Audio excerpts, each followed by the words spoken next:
Ladies and gentlemen, thank you for coming into another edition of MNW Firing Line. I am your host, Joe Mojo, and with me as always is my co-host, Robbie Slick. Hey, how's it going, everybody? Oh my god, ladies and gentlemen, we just wrapped up with the Nexus last week, and not only that, we wrapped up with round 9 for A block of the C101, as well as on the Flashbang side of things, we have wrapped up with round 8 and have determined the finalists for the Doomsday Trios tournament. Oh god. Also, and it definitely made the weekend a little better after Saturday night's disappointing escapades.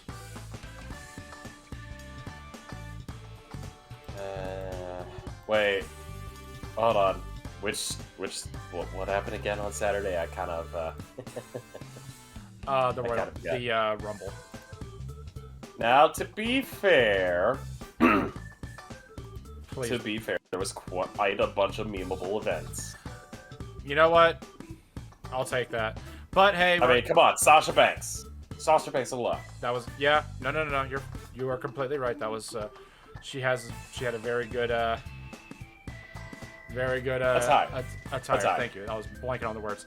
But ladies and gentlemen, we are not here to talk about elsewhere. We are here to talk about Multiverse, Nexus, wrestling. And going into it, we are going into Friday night's Flashbang. And also, I still just want to be at all at this background. But we start off Friday Night Flashbang with the C101. If I'm looking at my cheat sheet here, nope, that is inaccurate. But if I'm looking at my cheat sheet correctly here, I lost it. Whoops. It's what happened. Did you put it in the right filing cabinet? No, that's the problem. But I mean, it's what happens when you don't do this show for 2 weeks to do an award show. But hey, I'm not going to focus too much on that. We are going to get right into our first match. That is Michael Macabre, 1/3 of the Nexus award-winning faction Doom, up against another Nexus award winner, Victor Vicious, the World Heavyweight Champion. Now, if Victor wins this match, he will have 11 points, getting shot up into first place. Whereas if Michael Macabre wins, he's still going to be relatively a spoiler for the next round, but he will be doing. I mean, one, he'll be doing his job. Two, he'll be giving guys like Brawl Kaiser, Raven, Suicide Gemini, and Jack Andrews a chance at the top. Say he's giving them a ghost of a chance? Yeah, get out of here. I'm kidding. Anyway, so yeah, here we have. Don't tempt me. I still have vacation days. What's that like? I'll tell you when I'm finally able to take a vacation. That is a mood. But yeah, because of that, we do see Victor going very strong early in the match. And then here we have Michael Macabre trying to get into the swing of things here. And the problem with Victor is that you really need to cut his momentum right then and there, because he doesn't really need a whole lot to get right back into it. Oh yeah, no, look, honestly though, you do gotta give credit where credit's due when it comes to these two. I mean, you have two well-built, well-done competitors who have absolutely gone toe-to-toe and have broken many molds with how Flashbang has come so far. And not only that, I mean, just for God's sakes, you're fighting the World Heavyweight Champ, you're fighting a former, tag team champ? No, the World Heavyweight Champion. Trios. Trios champ. The World Heavyweight Championship is Victor's only accolade here in MNW. No. Michael Macabre. The Trios titles is only one. And especially after the other two members of Doom have been very successful against world champions. I mean, Zerikis beating Victor earlier on, like a few weeks ago, and Mad Jack famously beating Zako Dua with a boss KO. You know, you bring up a good point. So the main idea of this match is will he spoil Victor's run, and as well as join his compatriots, or is Victor going to make a little blemish into that one? Make him an offer you can't refuse, you know. And that offer is a loss. Well, it's you take this L, or you're going to be taking a couple lumps afterwards. And it's not the kind of lumps you want. So it's you take this L or you take these hands. I was gonna say Louisville Slugger, but yeah, sure. Nice little Uranagi though from Macabre right there. I mean, I keep forgetting how agile he is. Well, of course he's agile. He's got no muscle mass to deal with. It's just bone. Bones! Yeah. Well, it surprises me because of how, but pun intended, stiff he is in the ring. Not like... Okay, now even I gotta call you out on that one. Oh, big choke bomb onto Victor Vicious. 1, 2. Kicking out right out of 2. Macabre not knowing what to do next. I mean, he's just basically looking like, come on, seriously? I have literally bested some of the best, and yet I couldn't get you with that? Yeah, it's... man, it's getting to be tough out there for Michael Macabre. Victor Vicious, though, is picking up ahead of steam. Only to immediately get busted up.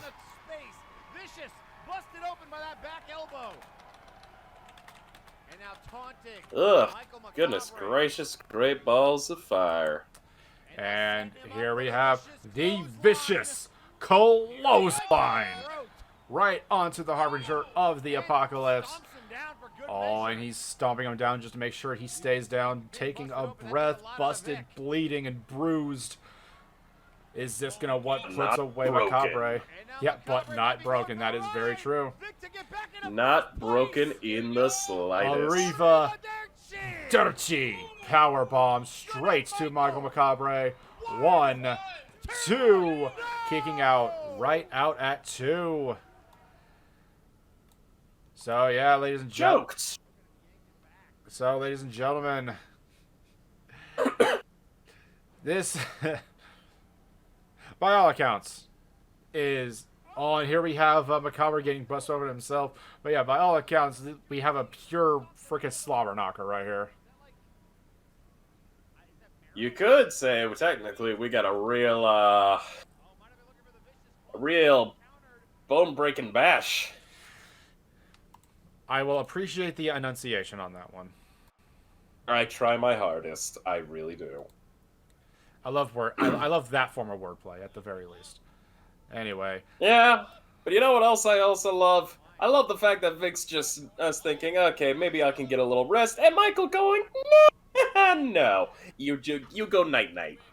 That choking, that resting chokehold of Michael Macabre trying to apply more damage to the champion, and probably catching some breath himself. Although, he's a skeleton, so I'm not sure. Biology is weird when it comes to the multiverse as a whole.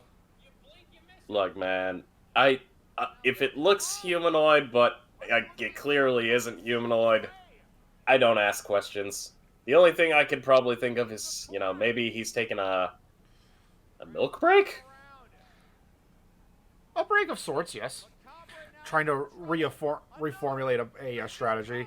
But Vicious looking clothesline straight to the freaking throat, and Vic just taking a step back to admire his work. Oh, he's got that leg hooked. Head pulled back. Last rites. And Macabre taps out. Hot damn. Just hot damn. I mean, like, you know, you gotta give it to Macabre. He put up a hell of a fight, but when you're going up against someone like Victor Vicious, who, I mean, let's be honest, the man who dethroned Nero Napier, you kind of have to realize you're playing in some pretty seriously dangerous leagues here. Oh, most definitely. I mean, he, especially like when your other two teammates have successfully pinned world champions, that pressure had to have gotten to him because like Michael Macabre himself is a stellar competitor. Like I love watching him, Mad Jack, and Zericus work, but unfortunately Victor Vicious got the better of him, and with that, Victor Vicious shoots up into first place with 11 points. And if I'm looking at this correctly, that actually eliminates not only Zericus, not only does it eliminate, I do apologize, not only does it eliminate Kuso Kale, but it also takes out Zericus. And so, pretty much their match coming up isn't for points, it's for pride. Championship prize. And I mean, overall, Robbie, what did you feel about that match? Look, I think you already know how I feel, considering when it comes to matches that involve, you know, the big leagues, the big names, and when you're throwing names like Michael Macabre and Victor Vicious into the ring, and quite literally throwing them into the ring, you know how the match is gonna be. It's gonna be an absolute jaw-dropping event, and that was just our starting match. Most definitely. And before we get further on, Sonic Gav, thank you for the raid with a party of 9. How was Blood Bowl? I heard somebody died. Don't cry. Don't cry. Don't remember the painful days. Nuffle hates you. Oh man, I'm so sorry, my dude. Well, hopefully you can recover and recuperate. And well, also we have El Robot talking shit, and Nuffle likes Skaven.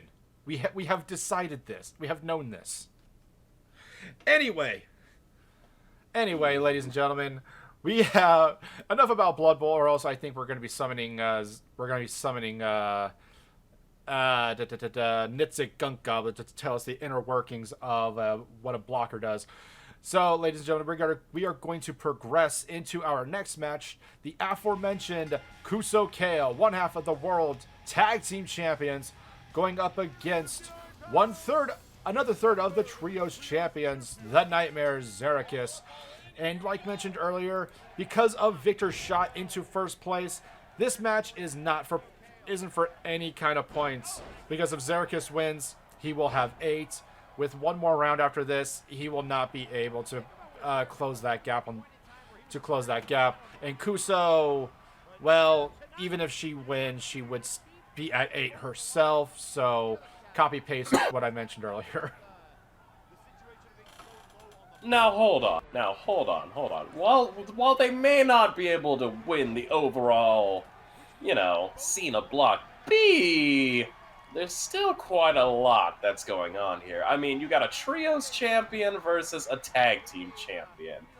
And, I mean, the numbers here, I mean, we're dividing the numbers of Trios and Tag, and I think it's basically to prove which scene's going harder.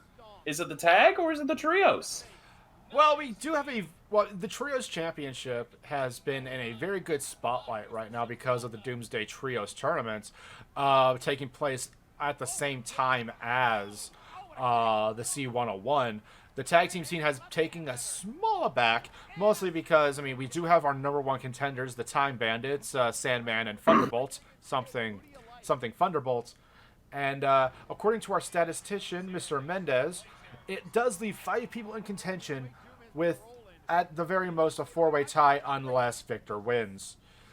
And that's how it works. That's how it goes. And the bottleneck is getting more and more narrow. And soon enough, it's not even going to be a bottleneck. It's just going to be sealed. Yeah, signed, sealed, and delivered like that guillotine leg drop.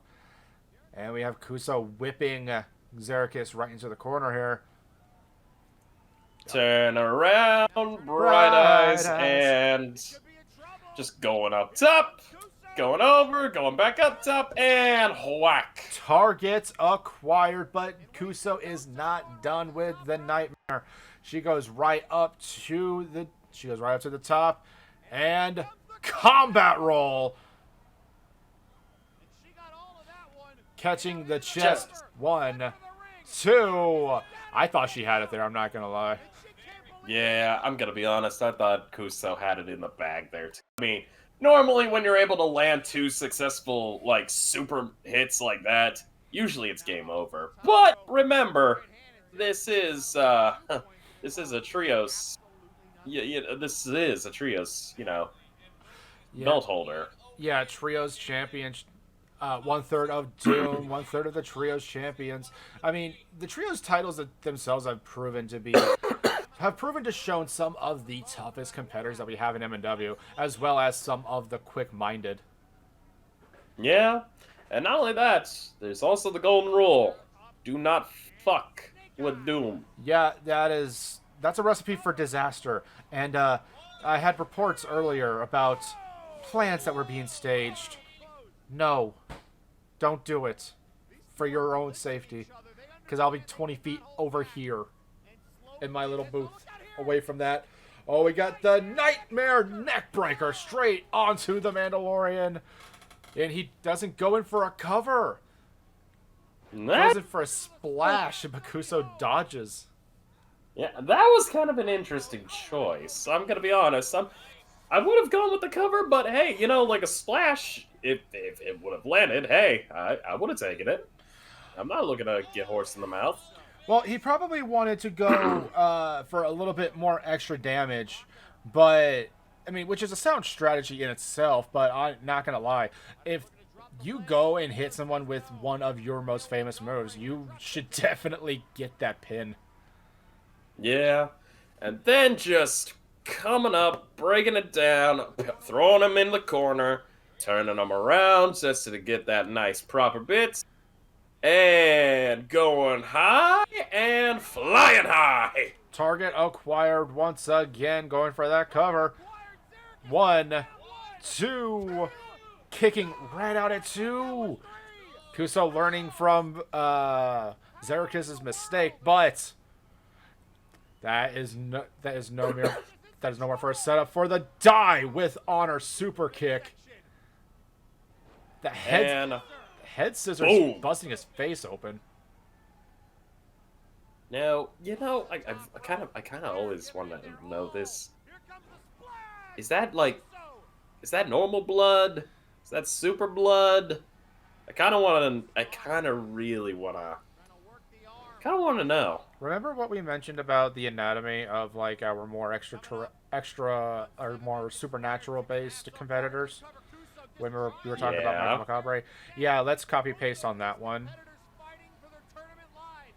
I still want to do it. You are more than welcome to ask him. Who said I was going to ask him? I'll just go to the doctor. You are more than welcome to ask Caliban. Look, I can't afford Caliban. I'm going to the Albinomics. How can you not afford Caliban? He's part of the insurance policy. We have an insurance policy? Right, it's a 90-day thing. We have a 90-day wait? Yeah, that's actually pretty standard. Oh, this is some bullshit. Tornado DDT straight onto the Nightmare Xerxes, going for that super kick once more, but gets denied. Wheels herself right out of it. And yep, gets out, goes back into the ring. A leg sweep. And he's dancing.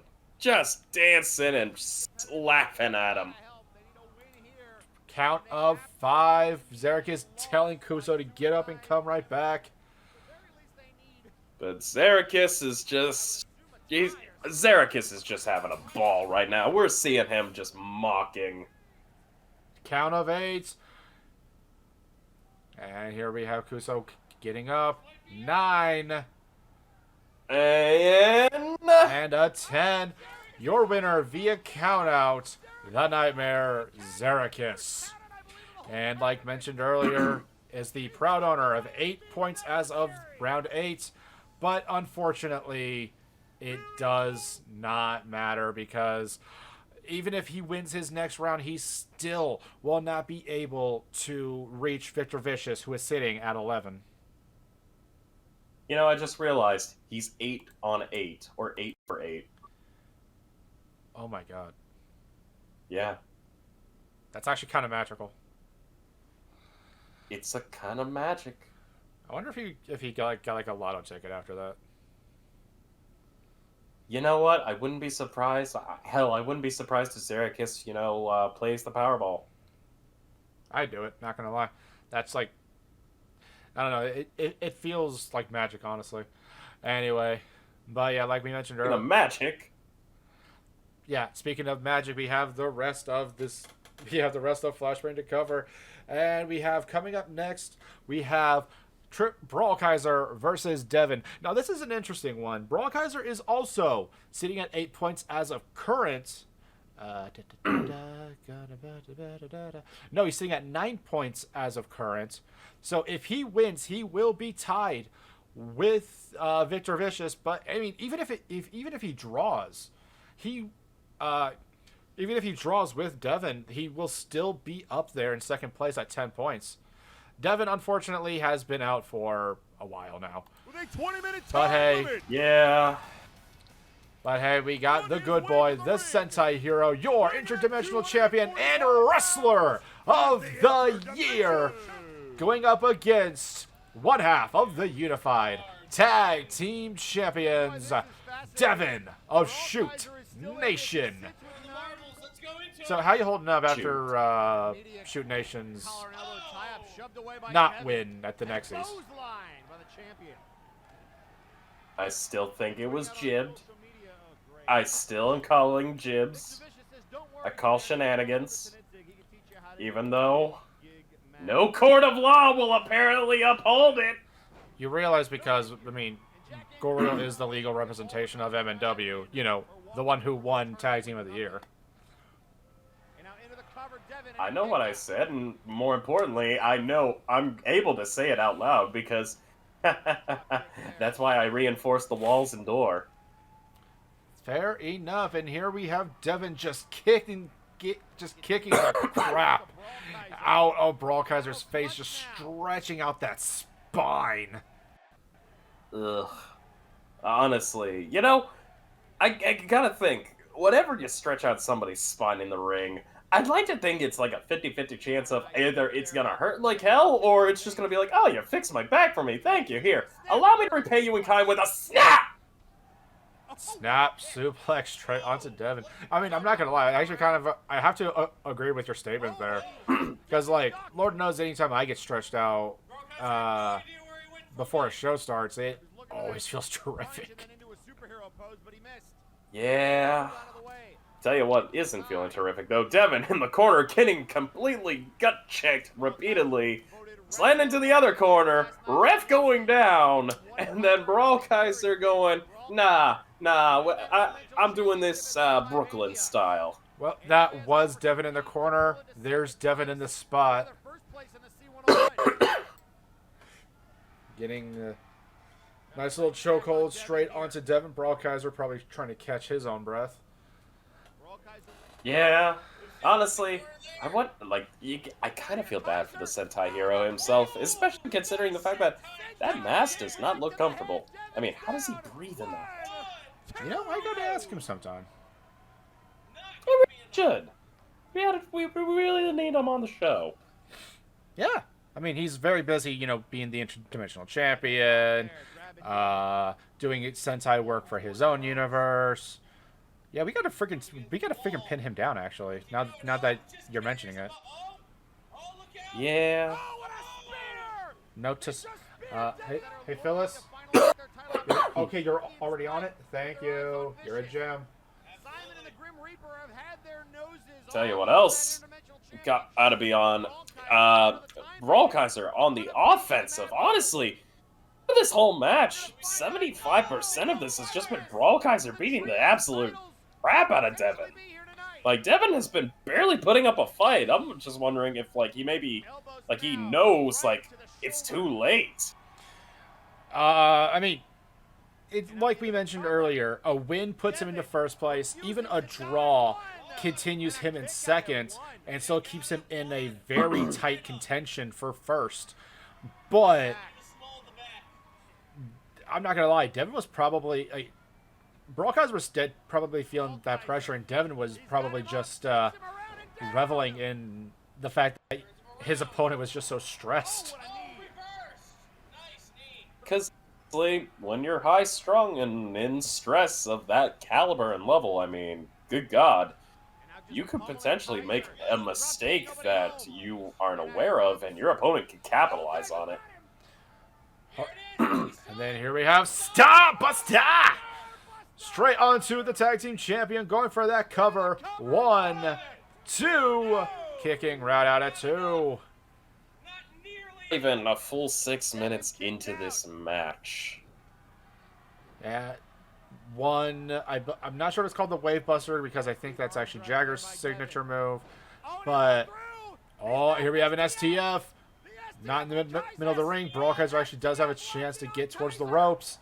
But he just wiggles right on out of it, delivering an elbow straight to Devin's nose. Ugh. Gotta watch out for those elbows. You have no idea how many times you could break somebody's nose with that. Yeah, I can't confirm on that one. I have seen many a wrestler practice their elbow strikes and then accidentally go full throttle and like bust somebody's face open. Speaking of getting their face busted open, Brawlkaiser busted in Devin's face with a bunch of repeated kicks, only to immediately go lower. Working the head, the throat, and the sternum. Going for those airwaves, looks like. Yeah. I mean, it's easier to win if your opponent can't breathe anymore. Yeah, or you could go like what some of the powerhouses here do and just toss them around a bit, make them land on their... make them land on their backs a little bit. That'll suck the air out of people. Yeah. Yeah. Wrong. You're not wrong. But, in the meantime, we're just seeing the Senton hero just bringing the heat, bringing the slams, bringing the Starbuster, and just putting Devin down. 1, 2, but kicks out. You mentioned something that I'm actually kind of curious why he doesn't do it. Why doesn't the Sentai hero do a Senton? I'm not gonna lie, I think you just blew my mind. That'd be okay. No. You just gave me a huge idea, and I kind of need to send a message to Genericson. Why isn't this a thing? I think that you're gonna have to talk to Brawlkaiser about that. He's the one who's doing the moves. I mean, to be fair though, I don't think like that kind of aerial like move is kind of in his is a strong suit. He's more of like a striker, like a mostly striking, mostly doing like some light grappling. Fair enough. Though, if I might counteract, the Sentai hero hitting them with a senton on top of a futon. Hammerlock DDT.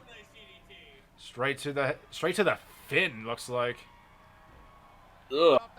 Just absolutely painful. And now Devin's he's just screaming, "Get up! Get up! Come on! Come on! Oh, you're not getting up? Fine, I'll just beat you down." Working on that freaking arm. And then here we have Shoot Cutter! Going for the cover. 1, 2. Kicking right out of 2. Devin is not happy. He's surprised even. Yeah. Yeah.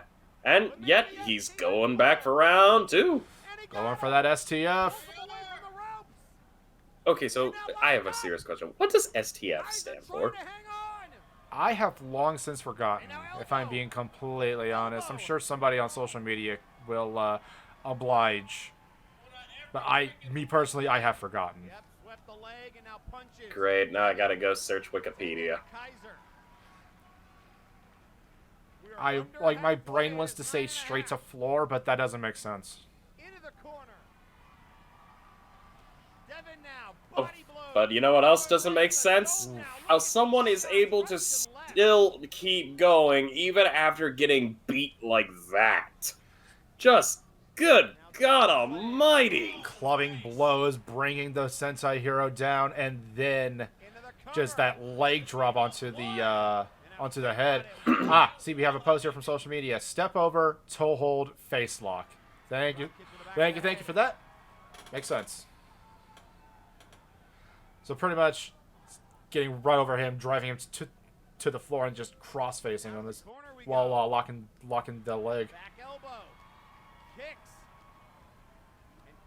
So the more you the more you know, the more you see, the more you see, the more you'll be, and Devin be in some serious trouble, but now Brawl be in some serious.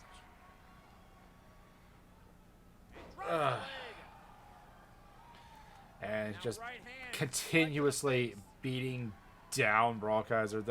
The MMA specialist just getting one over on the Sentai hero.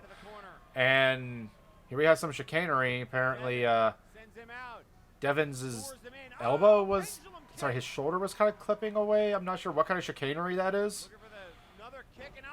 I believe we in the business call that an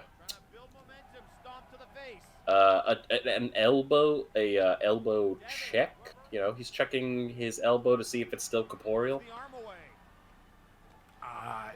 At this point, I just chalk it up to Nexus bullshit, and it makes more sense.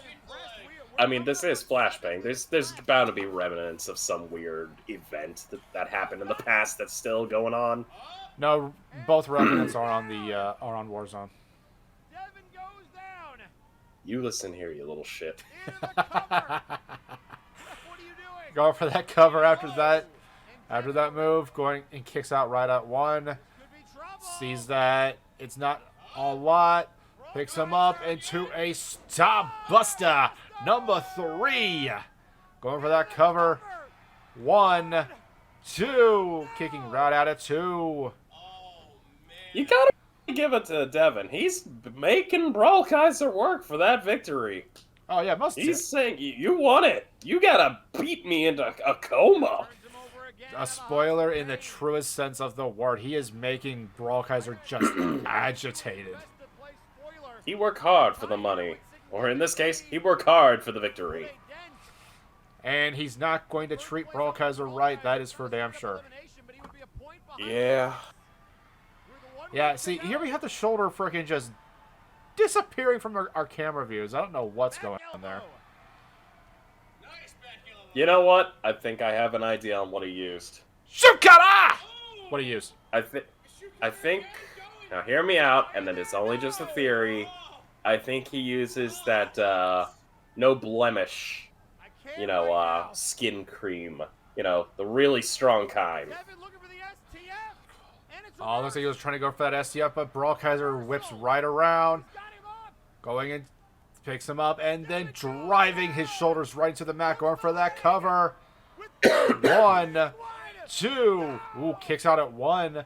And before we get too far, Craig B, thank you for the raid with a party of 4. It's fucking Craig, ladies and gentlemen. It's motherfucking Craig. Oh, looks like he was going for that Starbuster, but Devin immediately kicks out of that and gives him a leg lariat.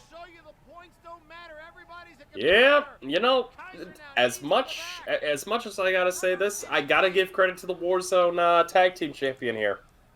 Devin does what he does best, and that is basically show why you don't sleep on him. Guy's an underdog, and we've seen it. Yeah, we've seen their rise through the tournament that they won their contendership for.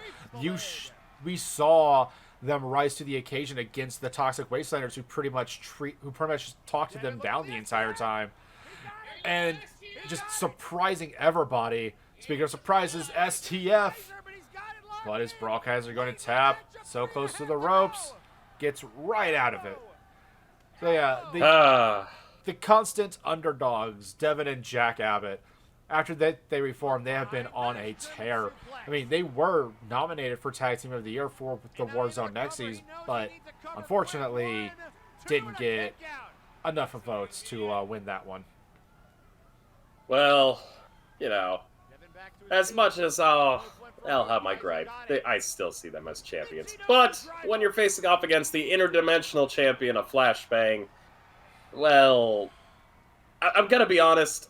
If we were to approach this match in terms of like a boxing kind of scenario, Brawl Kaiser would have won this, just hands down, with how much he's been dominating this fight. I mean, don't get me wrong, Devin's coming hard and fast, swinging at times, but again, 75% to 80% of this fight has been Brawl Kaiser being the domineering force. I would argue and say like 65-45. Shoot, Kata! And I'd honestly say, like, Devin's been in control 45% of this match, honestly.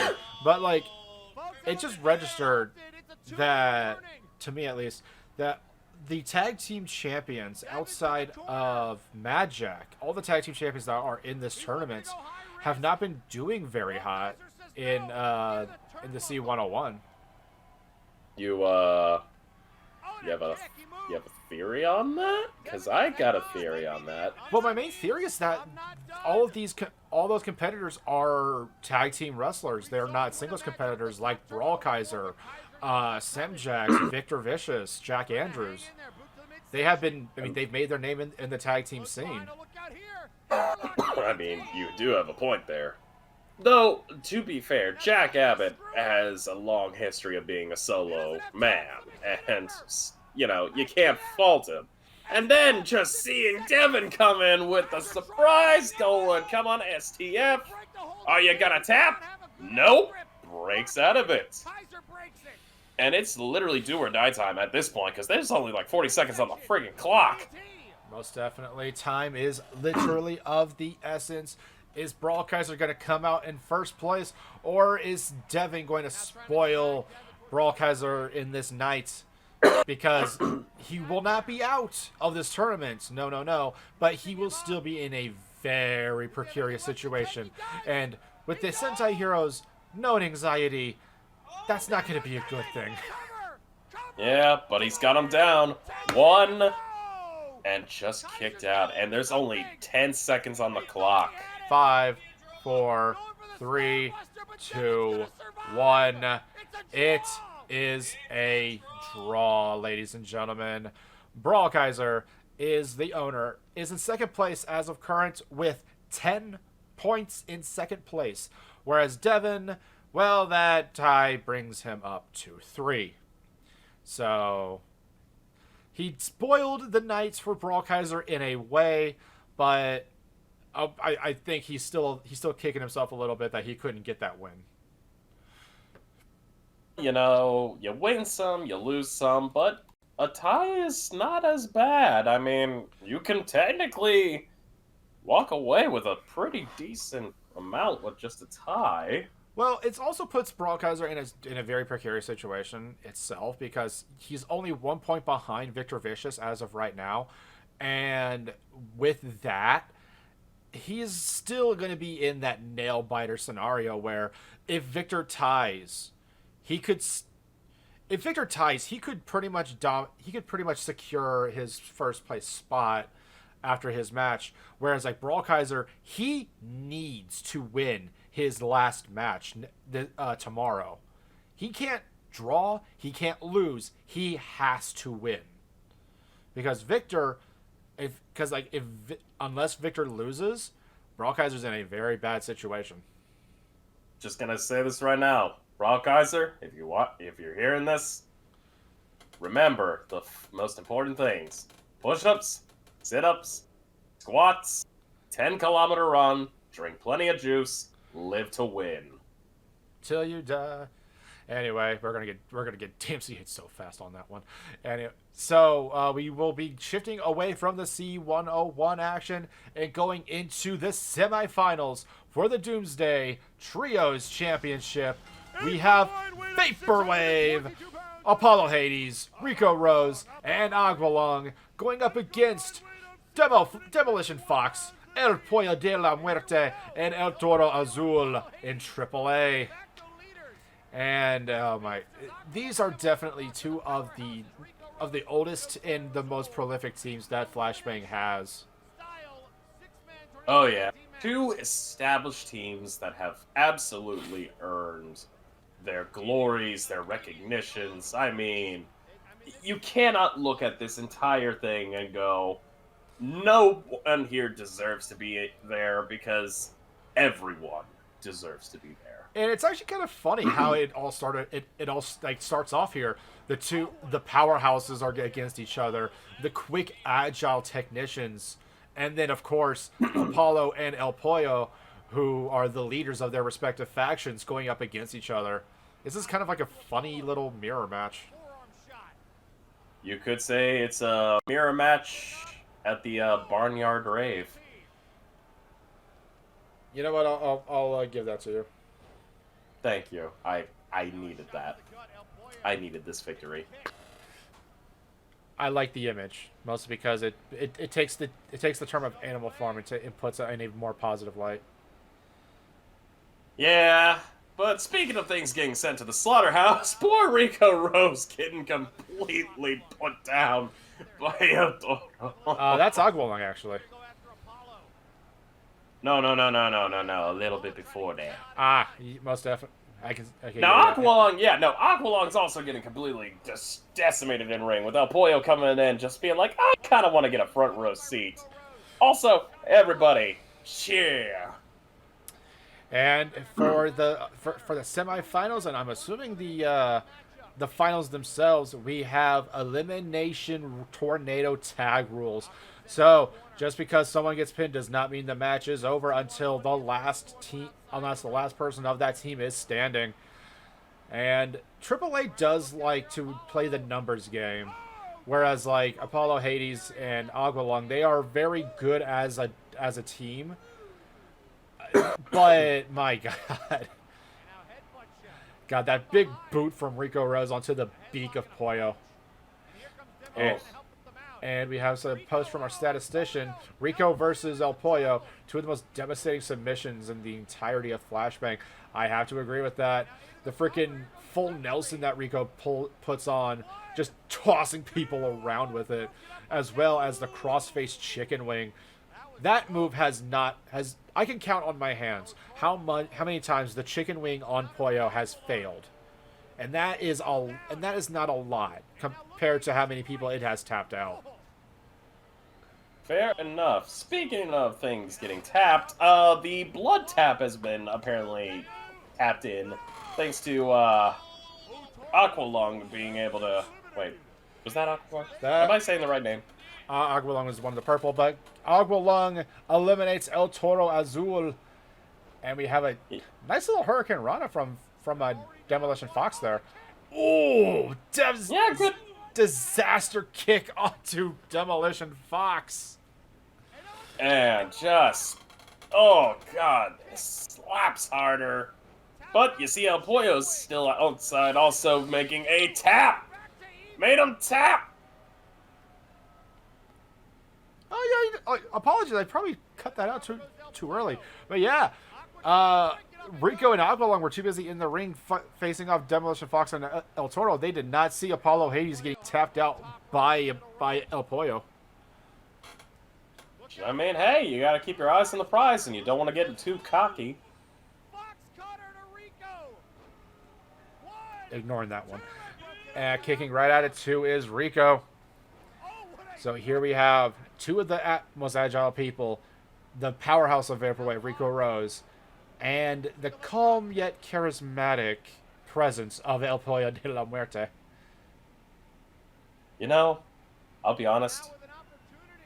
I kind of have a few recordings of El Pollo just speaking, and I just listen to it at times just because it calms my nerves. Big Fox Cutter straight onto Rico. 1, 2, kicking right at you. Also, I have to agree with you on that one. I mean, seriously, just get El Pollo to do ASMR. Like, he could literally make a living off of that alone. I would not be surprised if that's what he does as a side gig.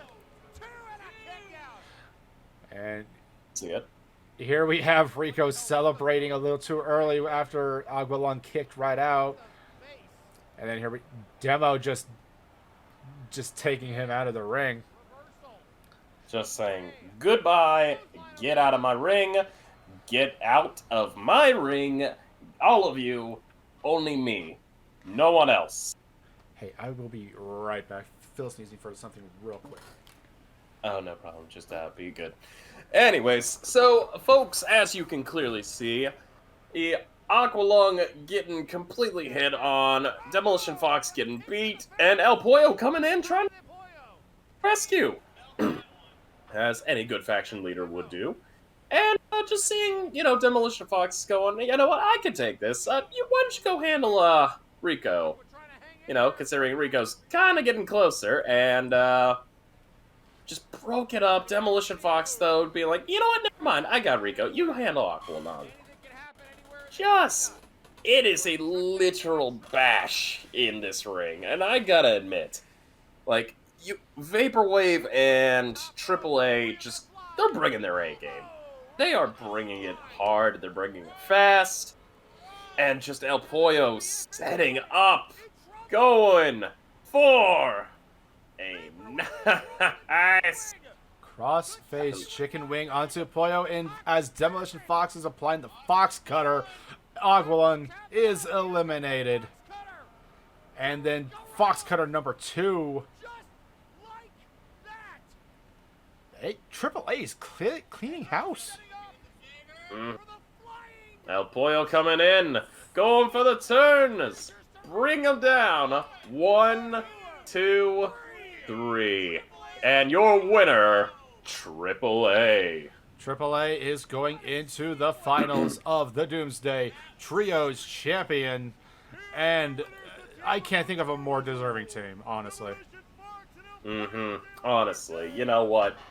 If I had to put my money on anybody who could potentially take the belts off of Doom, it's AAA. I give credit where credit's due. They earn it. They absolutely earn it. Oh, most definitely. I mean, it's like we mentioned earlier. Not only are they one of the older tag teams older factions that Flashbang has, but they are definitely one of the best. Honestly, like, I would definitely put them with Doom and Spectre Sonata in terms of, like, tag team cohesion, and as well as just togetherness is a word I want to use, but that doesn't feel correct. Anyway, Symmetry is just in line. The symmetry is there. But anyway, ladies and gentlemen, we are making a brief stop back to C101 action, and we have Semjax going up against this man, the Black Prince, Jack Andrews. And Semjax is actually in a very decent position. He is sitting at 8 points right as of current. Jack Andrews is still sitting at 10. Is actually at 9. Yes, he is at 9. And a win here for either of these men put them in a very top spot. Same time, and I need to be that guy. Really, it doesn't matter for Semjax, considering he's Mr. Mega Money in the Bank. This entire tournament, he could use that briefcase at any point in time. And the fact that he's been saving it for as long as he has, kind of gets you really thinking. Like, he has not pulled the trigger yet on that. We didn't cover it, but yeah, like, especially last week where Semjax faced against Victor Vicious. At any point of that match, he could have cashed in that briefcase, but he showed saint levels of restraint It was outstanding, actually. Oh God, I just had a horrible thought. I just had a really horrible thought. Say say Victor Vicious wins all of Block B, and say someone like Zacho Duo wins Block A, and you get a fight between those two. Are you picking up what I'm putting down? That I'm not gonna lie. Victor Vicious has mentioned that he is flirting with the idea of facing Zacho for his title if he wins. So I guess that would be a precursor of sorts. But at the same time, you got someone like Semjax who could cash in at any time and go for either belt. Yeah, it's a scary thought, and I'm sure Simjax has been mentioning it profusely to put the idea into either champion's head, saying, "Hey, I can make your run I can end your run in 2 seconds." And here we have Embrace the Conqueror, the Muda Lock. Jack Andrews slapping on that tag on the bottom rope, but the ref does not see it, so he just pushes right out of it. Yeah, gets out of there like he was greased up on butter. But yeah, I mean, I'm actually kind of. I mean, I will mention that. Yes, I did. Going into this tournament, I did have Andrews in as like my dark horse to win, and seeing him do as well as he has been a source of great joy for me, because finally he's showing what people have been talking about, especially prior to his entry into Flashbang. God, that big Insaguri to the back of Andrews' head there from Semjax. But yes, yeah, still though, like a win for Semjax here puts him into second place, tied with Brawl Kaiser. A loss here, a win for Jack Andrews, puts him tied with Victor Vicious at first place, back at that #1 spot. And a draw only helps Jack Andrews. If they draw, Semjax is out.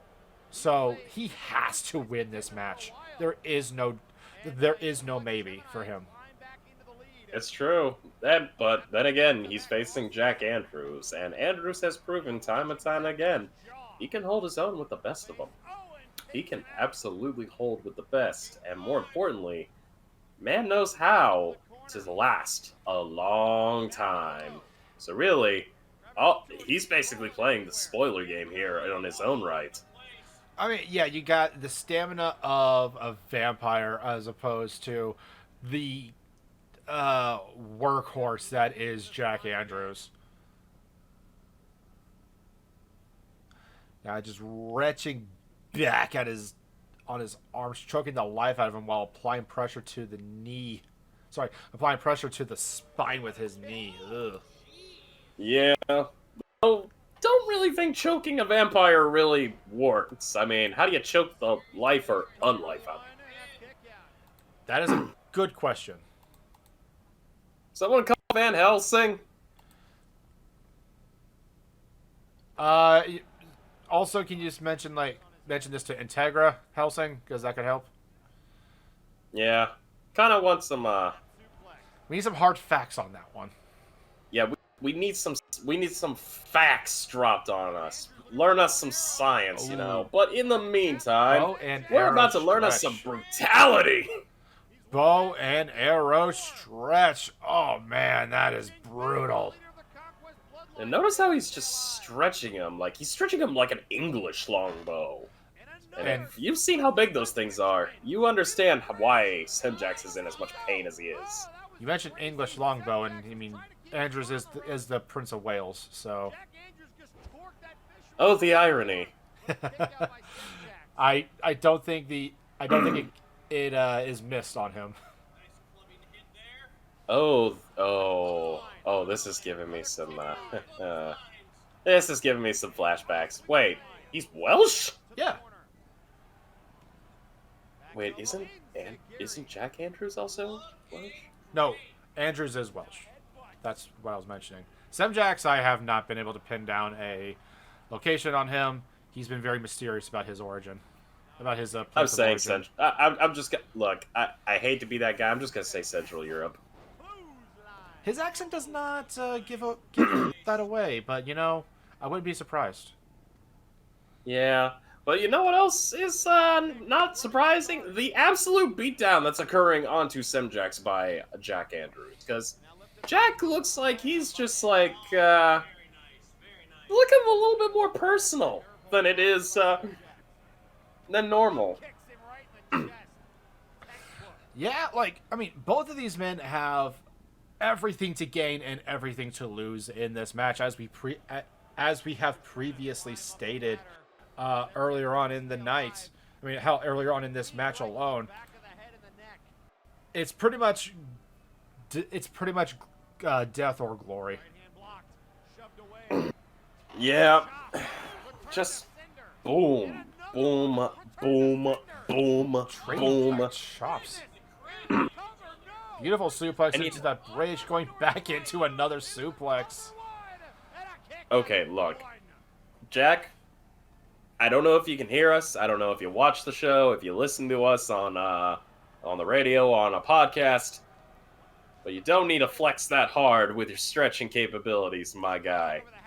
Just because some of you are more athletically fit than some of us.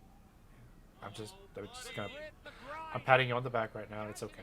They can't see, but I'm definitely patting you on the back. It's gonna be fun. I know. You forgot to wipe your hand with the napkin because I can feel the grilled cheese. Tacos, but yes. Tacos without me, you son of a bitch! My wife made them. I'm even more sad now. Thanks. Next taco. I'm just gonna next taco night. We'll definitely invite you. Just make sure your bookie doesn't show up again.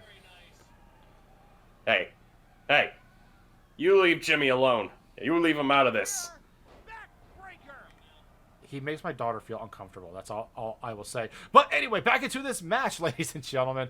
We got Jack Andrews just ripping up the Conqueror there, just pinching at his nerves. Yep, and you know, you gotta give the Black Prince this. Guy knows how to absolutely lay a smackdown on anyone who dares to oppose him. And Semjax might be a vampire, might have that immortality, and might be able to get refreshed with a little bit of a type O negative blood juicing. But against the Black Prince, that ain't gonna do jack. You know, it does make me think that we probably have some rules or something set in place, because Semjax has not only shown restraint of cashing in that Money in the Bank, but he's also showing restraint in not pretty much biting at Semjax right here. Not Semjax, at Jack Andrews here, especially with Andrews gushing blood right now. Surprisingly, but then again, I mean, does he really need to use his fangs, or is he able to do it with just like a bodily contact? Because there are those kinds. Well, I mean, if it's like Mobius, where he just like puts his hand on him, his hands are covered with his gauntlets. So, photosynthesis. Blood photosynthesis. Sanguinius? Sanguinala? Sanguinius? No, wait, other universe. Sangria, that's it. Anyways. Yes, that's the one. I'm not... Oh, God, facebuster straight to Jack Andrews there. And just getting back up, only to get tossed up in the air again. Hit! And Semjax is just like, yeah, no, enough of this. Time to break you down. I've got less than 3 minutes and 40 seconds on the clock. You need to go night-night. Less than 4 minutes of playtime, especially with both individuals in a do-or-die situation. Honestly, it feels... How do I even put this? I mean, like, again, this is credit, and this is... Yeah, I can totally speak today. I definitely did not eat too many foods. But this is credit to Jack Andrews, just for just being able to last this long.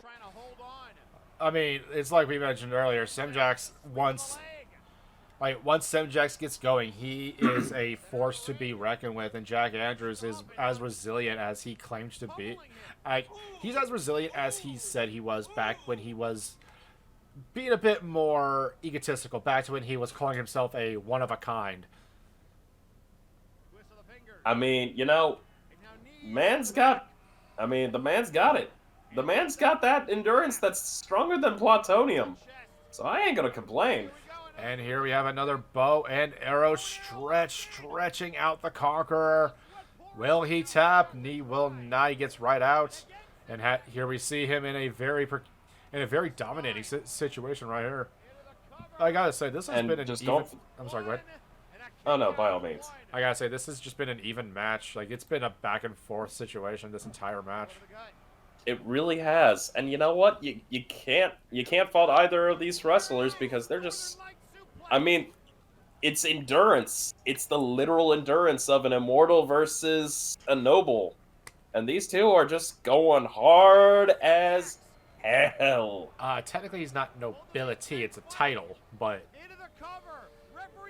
Look, I don't know enough about European common law. I'm from the States. I did an interview with both Semjax and Andrews, and Andrews went into a little bit more detail about his life on the indie scene. Very interesting, actually. Oh, watch that. I'll send it to you. Anyway, here we have just pinching at the nerves on the shoulder on Jack Andrews as Semjax going for that cover. Do you know, I'm actually kind of surprised that Semjax has not gone for his feral knee or that, like, thirsting super kick that he usually does. You know, that's... Holy shit, you're right. Why hasn't he done that? I have no idea. He may have done it earlier on in the match, and I probably cut it out, unfortunately, because I had to save for time. But, yeah, at least in the recap here, we haven't seen it once. Yeah. Oh, speaking of the feral knee! Goes for it, hits less it, than 20 and seconds on the clock. 1, 2, and that's it, unfortunately. Yeah. 5 seconds, unless he went for that pin. And now he's making him regret it. And unfortunately, ladies and gentlemen, that is a draw. Semjax has 9 points. Jack Andrews has 10. Unfortunately, that means Semjax is out. And we have a message from the Conquest Bloodlines lawyer. They say this is a complete loss for my client, but it is with everything we know. But is it with everything that we know about him? Tune in tomorrow night, and if he can, and if he is truly the spoiler, I do apologize for butchering that, but the only way I could see Semjax winning is in a tie situation to where Vicious loses, Brawl Kaiser loses, like 3 other people lose, and Semjax has to get a win. But sadly, that's way too improbable. I want to see improbable, but not impossible. The math shows otherwise. Let's just say that. Semjax sadly is out, but it's like you mentioned earlier, he still has that ultimate trump card dangling in his hands, that mega money in the big bank. Even if he loses, he can still win. Much shades of a certain Fey King that we know and are around. I'm not around them. I'm safe. I don't leave. I don't go into those places, you know. You know, that's probably a smart decision, but I guess I'm a risk taker. Anyway, so ladies and gentlemen, we are going to go right from C101 action back into the Doomsday Trios Championship Tournament. And we have the Troll Train, Taigiri, Tiki the Troll, and Johan Mjoln going up against the Omni Slayers, Artemis, Jagger Blackthorn, and their partner, Y. Lee. The winner of this match goes on to face AAA, And this is actually a very interesting matchup. You got the technician in Artemis going up against the pure striking force that is the Amazon Tigeri. You got Johan Mjoln, one of the biggest powerhouses that we have, going up against a former interdimensional champion, Wiley. And of course, Jagger Blackthorn, former leader of Fates, leader of the Omni Slayers, going up against Tiki the Troll. And I'm not gonna lie, I was very torn between this match because I wanted to see both these guys win. Agreed. Honestly, this would, if it weren't for the fact that there was something on the line here, I would have been. If it weren't for the fact that this was for the trios, I really could have said, like, I could cheer for both, but because there was a prize at the end of this, I mean, you can't. I couldn't root for either team because I felt like I would be cheating on the other. Yeah, I could definitely see that. I mean, earlier we saw that tag team cohesion of Artemis and Jagger. The freaking clothesline to the back of the head with that, combined with that wave buster onto Tiki. Tiki wisely rolling out of the ring. Oh, and then we hear and clubbing blows from Johan onto Wiley though, and Tigeri just giving a very stiff elbow shot onto Jagger. Yeah, and just, oh fuck, Johan getting knocked. He seems to get thrown around in situations like this a lot. I think it's just because, like, everyone knows the devastation he can do. I mean, look at him in the previous rounds. I mean, the first round alone should be an indicator of why you need to gang up on the Son of Thunder and why he does not need breathing room. Because he will take that inch and create a mile with it. And, yeah. Oh, trapped under ice, but no ref up. Tigeri breaking it up, saving her husband. Poor ref. They just keep getting beaten and killed so easily. Whoa, big Hurricane Rana from Tigeri onto Artemis. But yeah, I mean, it's a good thing that they're functionally immortal. I mean, there are benefits to this job. I'm not gonna lie. Apparently not insurance for you. Yeah. Gonna have a long talk with Jen Erickson and Aldini about that. You do realize that they're going to point you towards Anon, right? Oh God, super kick!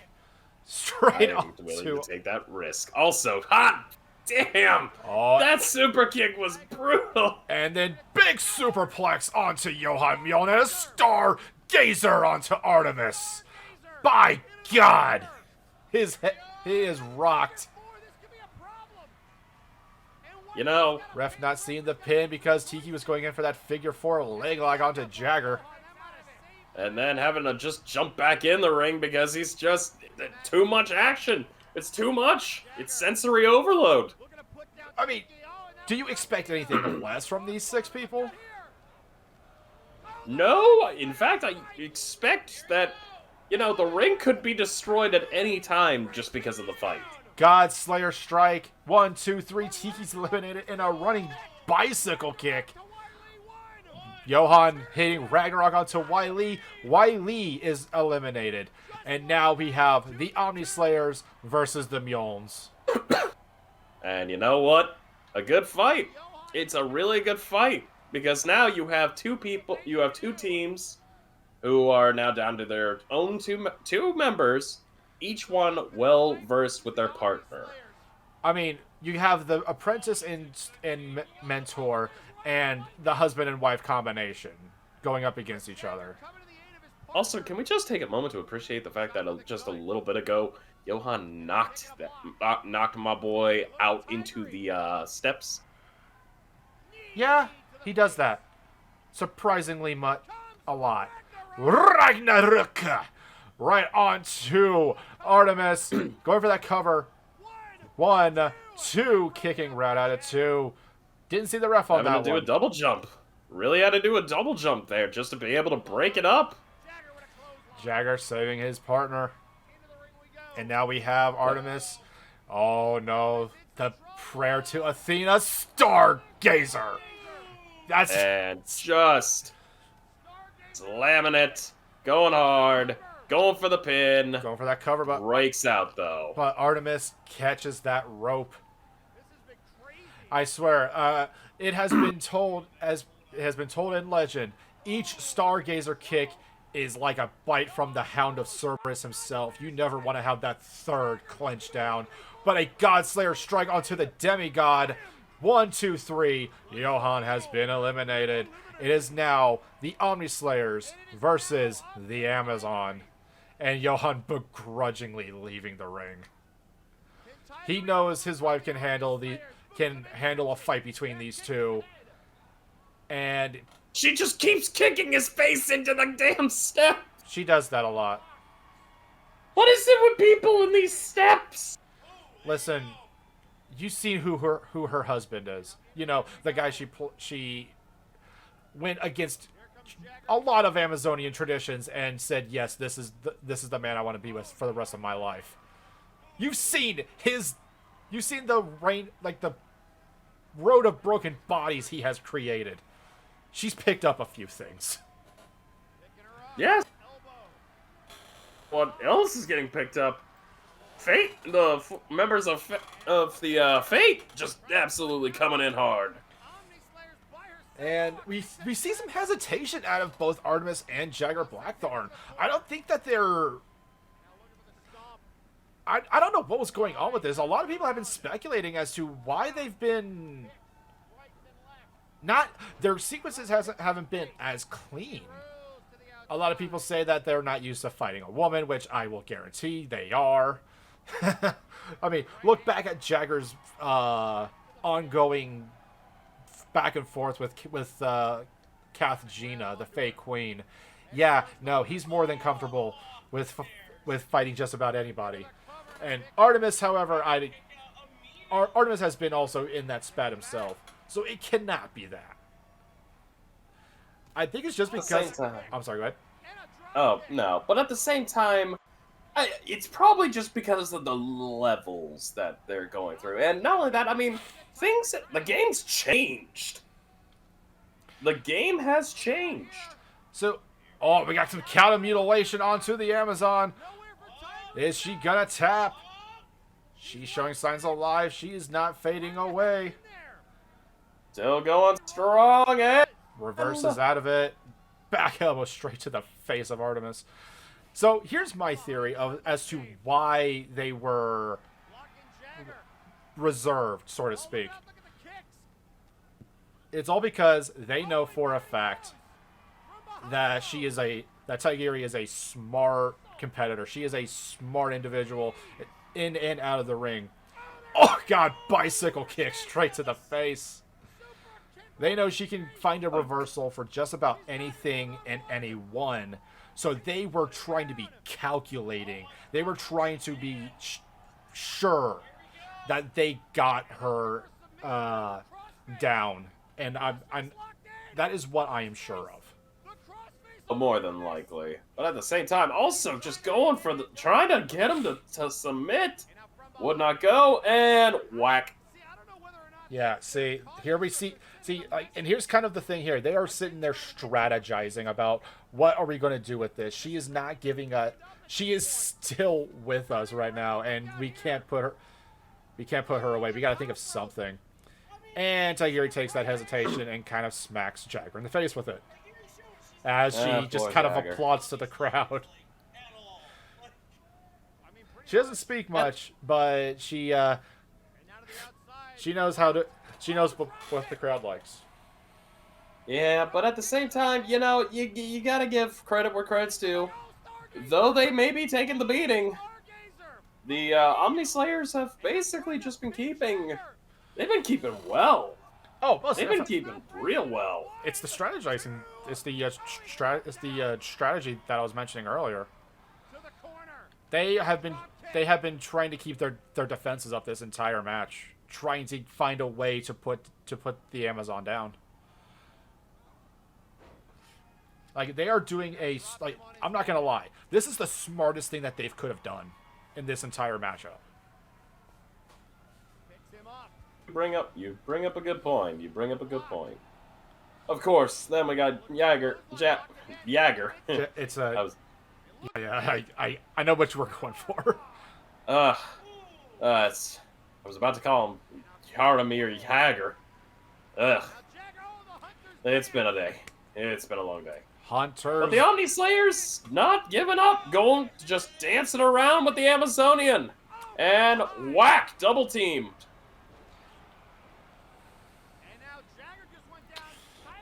Nice little fireman's carry there. And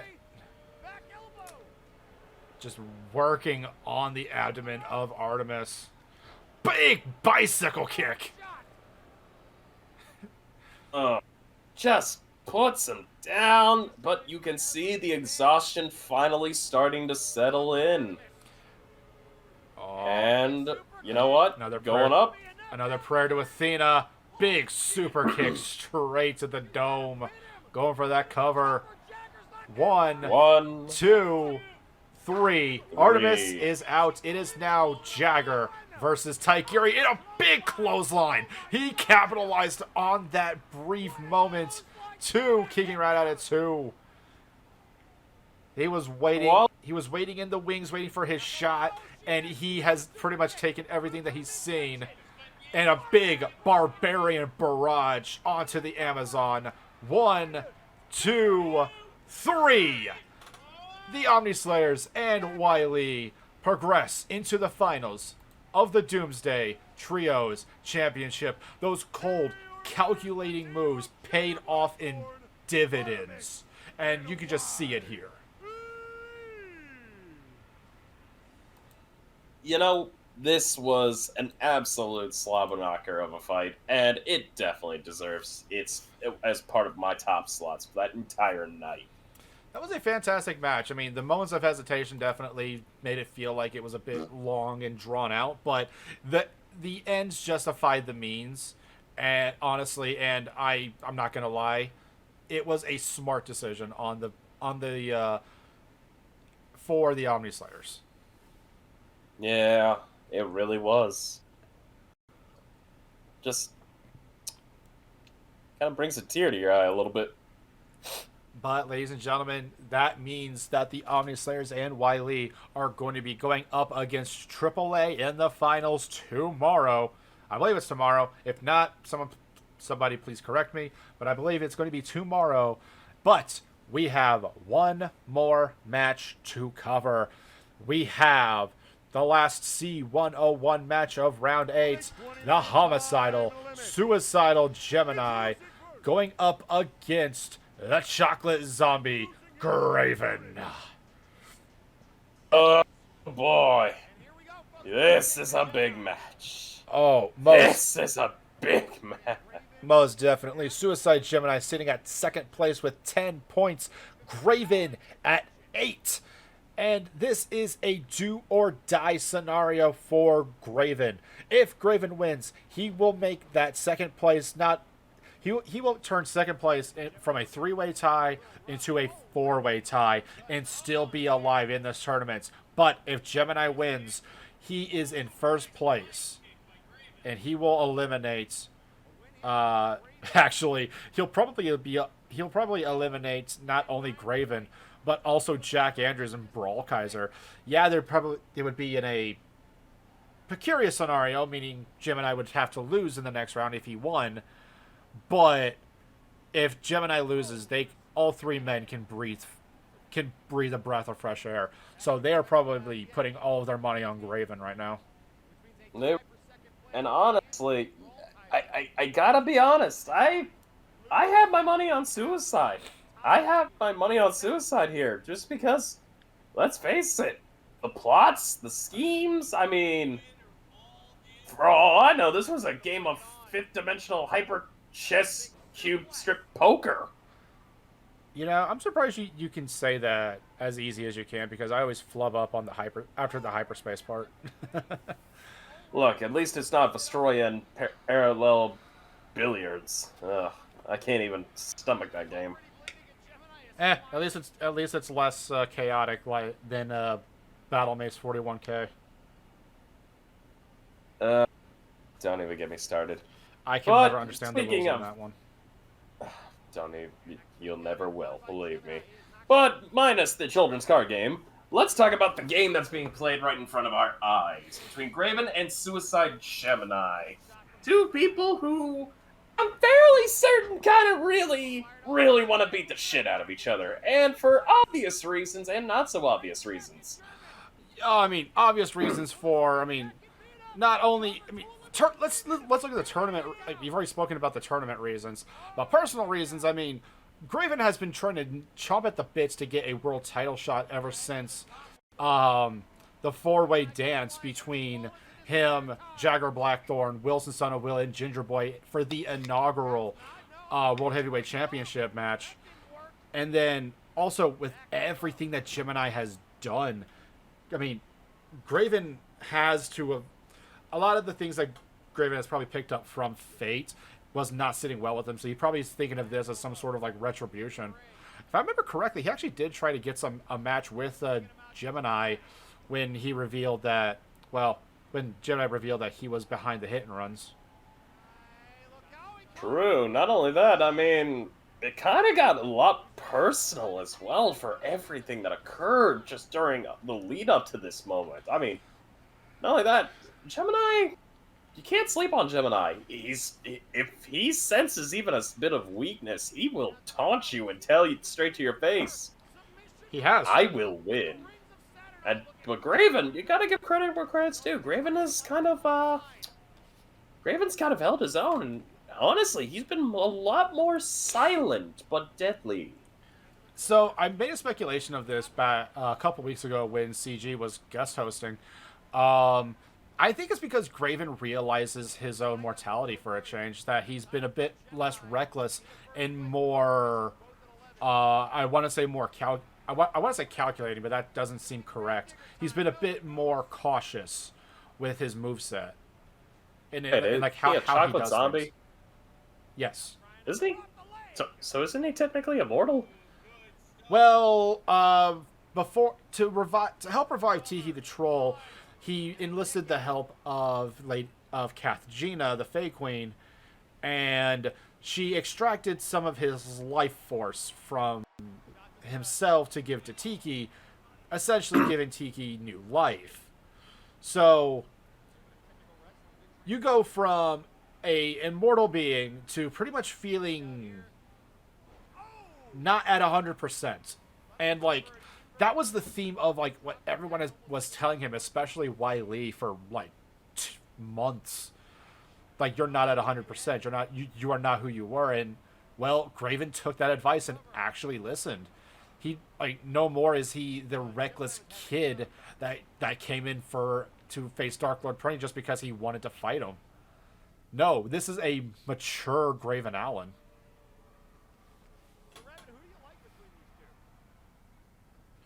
Which I'm not gonna lie, that's actually kind of nice.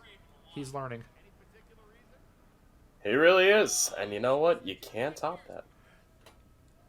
No, you cannot. We got that nice little straight jacket stretch there onto Suicide Gemini, choking the life out of him. Gemini laughing his ass off, as he does.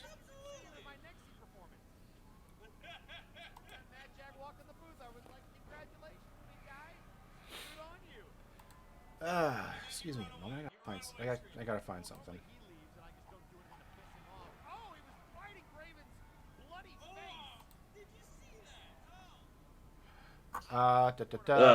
And here we see. But oh, I'm sorry. yeah, I'm sorry. Go ahead. Oh no, you're good. You're good. I just had a twazzle.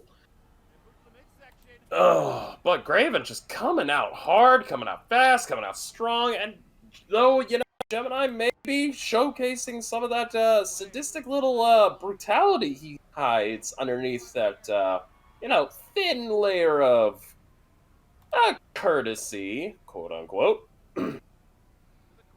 You can't really put down the chocolate zombie.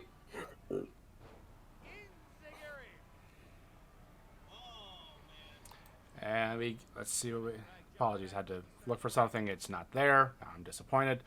And we got a big kick, kicking him right into the spine, just driving him into the mat there. I was looking for the promo of the week because Phyllis mentioned about the Flashbang and the Warzone ones. Apparently the file got corrupted. Lovely. Wait. Yeah. I can... Here, let me try phoning tech support. Maybe I can get Rosso.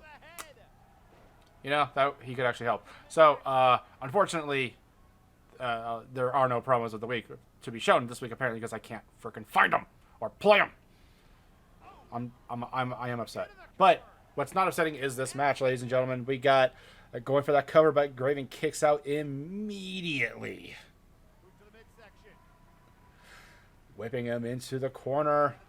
Big knee to the face. Oh, just picking him and dropping him there. So, yeah, you said you had your money on Suicide. You had your money on Suicide Gemini for this match? Yeah. Gemini, you know, try to go with a safe bet, but you never can tell who's the safe bet anymore in this company, considering everything can go anywhere. But ironically that you mention bets, because we just got a notification on social media from Rico Rose. Well, this tournament is over, but was fun. I can't wait for what is next. Maybe getting a shot on Interdimensional Championship. Gonna let you know after Flashbang tomorrow. Ooh, ominous. I would love to see a match between Rico and Brawl Kaiser. Not gonna lie, that would be a fantastic match. Oh yeah, no. Sign me up for that.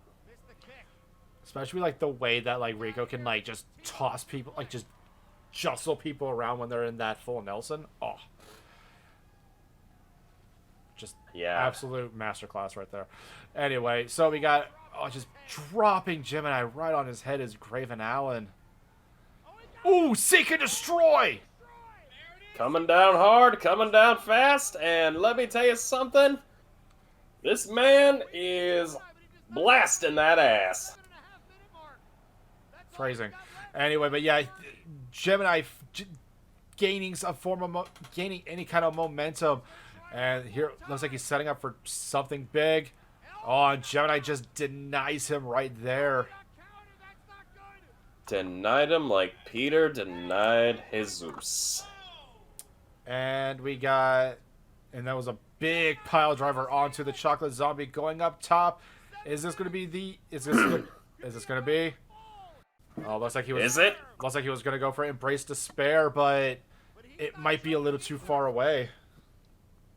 That, or he decided he wanted to throw on his best Batman impersonation. Seriously, Rosso, I thought we had a deal. I thought we were friends. Why you got to do that to me again? What are you talking about? He flashed my freaking background again. Oh, big elbow drop. Don't worry. Oh, good lord. Just how do you get up from that? Seek and destroy, that's how. Searching, seek and destroy. 1, 2. Kicking right out of 2. Not just that, too. 2.9. Oh man, Graven had his he had that win within fingertips. He had the second place. The sole surviving way for him to stay in this tournament in his sights, but he did not get it all. Didn't. But you gotta give credit. Gemini coming in strong, but Graven going back up, saying screw this. Boom! An elbow drop of his own. Boom! Seek and destroy once more. An elbow drop for good measure. I mean, smart move. And not only that, going and working on that arm just so that way Gemini can't reach for the ropes, can't make any sudden movements that could cause him to get out. And then just going for the legs. But Gemini caught him. And he said, nope. Twist. Back and forth this match goes. The winner being another counter after counter too. This was I know I said this was a nail biter, but I can't say it enough. It really is. And not only that, I mean, it's 4 minutes on the clock. Anything could happen.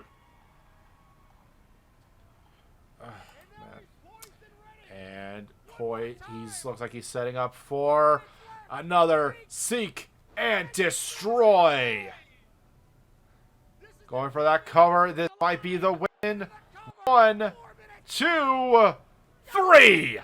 Ladies and gentlemen, your winner and saving his own ass is Graven Allen. God, more than deserved that win, and he is in a apologies, I'm trying to find something here. And he is in a very good situation right now, sitting pretty at second place. Came in hot, came in fast, and let's be honest, the Chocolate Zombie took the suicidal, homicidal, every kind of sidal Gemini and put him back where he belongs, amongst the stars, or, in this case, flat on the mat. I have to agree, and so apologies, ladies and gentlemen, I'm trying to pull up the final card. I'm going to be using my cheat sheet because I can't seem to find the official one. So I do apologize, ladies and gentlemen. I'm going to be using my cheat sheet given to me by our graphics team. Hopefully I did this correctly. There we go.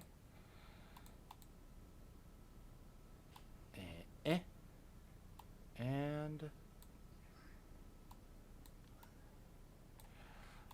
there we go. So, ladies and gentlemen, currently sitting at first place is Victor Vicious, Brawl Kaiser, Jack Andrews, Graven, and now Suicide Gemini, and now Graven are sitting in second place with 10 points. Unfortunately, Semjax and Zerikis are out of the tournament.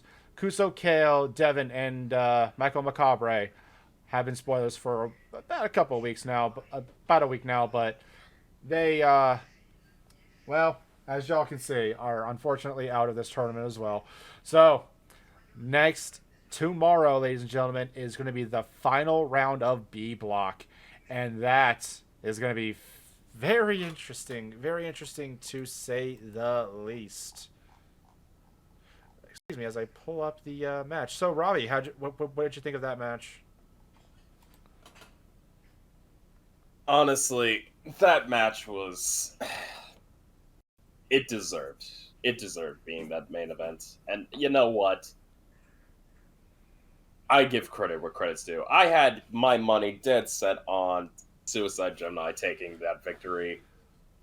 But Graven came up and basically, like a dark horse, just absolutely crushed it.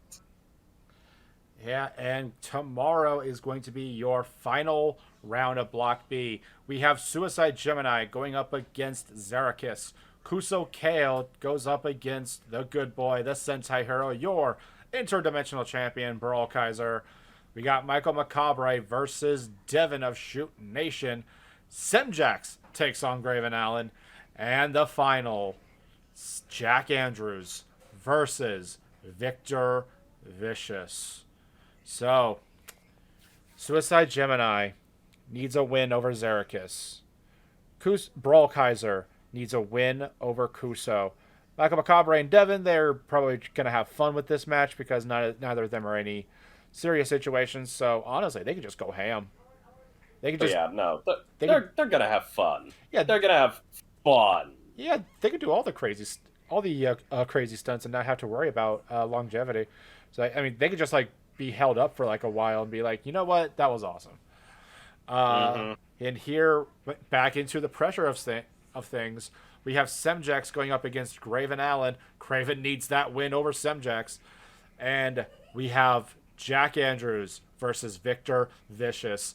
That is, I hope that's the main event, personally speaking, because my God, that's going to be crazy. Because as we can see here, ladies and gentlemen, if Victor wins against Jack Andrews, Victor wins the entire tournament, by far. Yeah, even a tie could put Victor in a very good situation. Jack needs to beat. If Jack Andrews, Brawl Kaiser, Graven, or Suicide Gemini win, I mean, if either of them win and the other competitors lose, they are going to be in the first place spot. But I'm not going to lie, this is opening up a lot of avenues to have a lot of ties in first place. Well, that's because outside of Jack Andrews and Victor Vicious, everybody else has their own separate matches. Enough. I mean, honestly, how do I even put it? I mean, like, tomorrow, as much as I feel like tomorrow might already be set in stone by some standards and by mathematical numbers, I could be wrong. We could be wrong. We could see a major upset. Who knows? I mean, yeah, I mean, you're right. I mean, hell, like we could see Brawlkaiser win the entire tournament. We could see Graven finally get his first title shot in years. Suicide Gemini definitely. I mean, as well as Suicide Gemini actually getting a title shot of himself. Like, there's so many ways that this could go right and wrong for all the competitors involved. But you know for a fact, Xerxes, Kuso, and Semjax are going to be playing that spoiler role to a T. They are not going to let. This is not going to be easy for Gemini, Brawlkaiser, or Graven. And obviously, Jack Andrews and Victor Vicious, that's going to be a bloodbath. I'm calling it now. Without a shadow of a doubt, it's going to be an absolute monster of a fight. And I'm looking forward to it. All right, ladies and gentlemen, but with that being said and done, we have the Flashbang moment of the week. And now into the corner. Trying to turn him around. Macabre now in some trouble. Another vicious clothesline. Ooh! Could this be it, ladies and gentlemen? And the referee's saying, hang on a second. Vic says no. I need the points. I need to be in first place. Trying to tap out Macabre. And he does. And he Vicious gets 2 points. He stays in it, ladies and gents. And ladies and gentlemen, that is your moment of the week. Victor Vicious getting in first place, essentially cutting who's in the competition in half. It created so many do or die scenarios that I'm not gonna lie. I could not decide which was. It was tough picking, but ultimately that was what we decided on. And you know what? It was totally worth it. Totally worth it. But with that, ladies and gentlemen, Flashbang has been Flashbang from last week put to bed. And now we have our patented segment, The Call Out. Travis was very insistent, as well as Mr. Butler, the guest, to play the correct Call Out episode because they felt like it wasn't. They felt like it was incomplete, and I'm not gonna lie, I didn't have the heart to tell them no, and because if that was me, and I put and what I put out there got put on air, I would be making the exact same requests. So, ladies and gentlemen, your call out this week, the completed interview with Mr. Butler of Blood Money.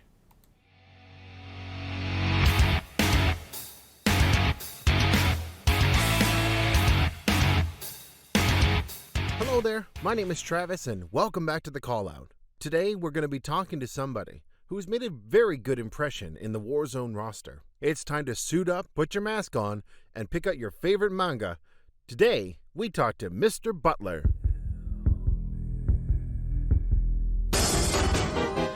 Good evening, Mr. Butler.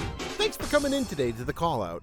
Let's make this quick, Travis. I have to binge-watch Bleach before the 1,000-year Blood War comes out.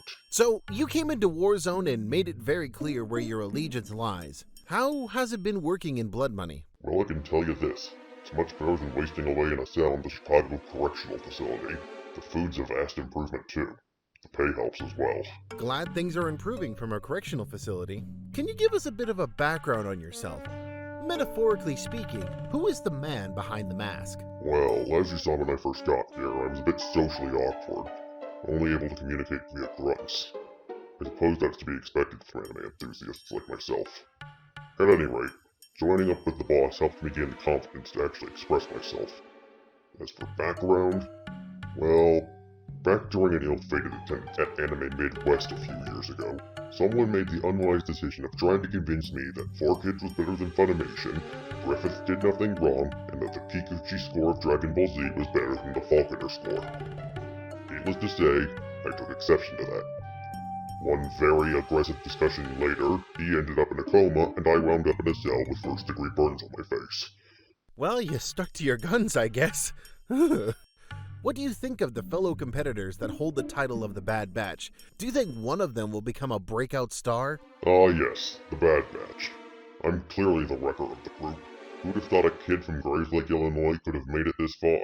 As for what I think of them, well, Uzra's a real scrapper who seems to have found a good place for herself in Chain Hell. Beowulf is dominating every person he steps in the ring with. Nakano seems to show the most promise, though. He's like Goro Majima with a John Travolta haircut. The other two, though, I'm not knocking Sergeant Major Payne's skill in the ring, but he's not the sharpest knife in the trench. I mean, the second-rate Hollow decided to turn down our offer for Funkman over there. Speaking of second-rate, that brings me to my least favorite Arlong, Carcharodon. He can go, I'll give him that. But quite frankly, he can't get it done when it matters. And to be honest, if he keeps sniping at me backstage, my patience is going to run out with him. Well, it looks like you're ready to take a bite out of the shark. As most factions and wrestlers will chase after titles, is there a particular title besides the world title that appeals to you? Do you see yourself as a singles runner, or do you find yourself more akin to tag team wrestling? Well, the few wins I have had under my belt are in tag team matches. You saw how we dealt with the Outlaws of Culimination, so I think we have a claim to the belt at some point. I haven't exactly had much success in singles matches, though. Although, given my history, perhaps I'd fare better in the hardcore division. Cutting loose with no restrictions may just be the change of pace that I need to turn my luck around. I think the hardcore division would be a very good place for you to be. You've made it very clear that you have a specific hobbies and interests. Can you tell me more on your love of anime and manga? Does anime and manga give you the inspirations to wrestle? Absolutely. I'm far from a saint, but even I can appreciate the heroics of guys like Luffy, Ichigo, Naruto, Goku, and Jotaro. One Piece is the anime that got me into shonen in the first place. I even got the name for one of my moves from it, the Buster Call. Wrestling can also be tied to anime. Just look at Tiger Mask, Shushin Liger, and Kanika Man. You know, that's very inspiring. Is there anything you would like to tell the Firing Line audience as we wind down the night? Only this. If those of you listening are asking, why does someone who loves anime like you do answer to someone so heartless as Sir Ugly Dunk? I'll tell you. Loyalty. He sprang me from prison. He gave me a new lease on life. I owe him everything. I have his back no matter what. That's what the true nature of Nakama is. It's not just some word you throw around because it sounds cool, Trashman Jones. It's a philosophy of life.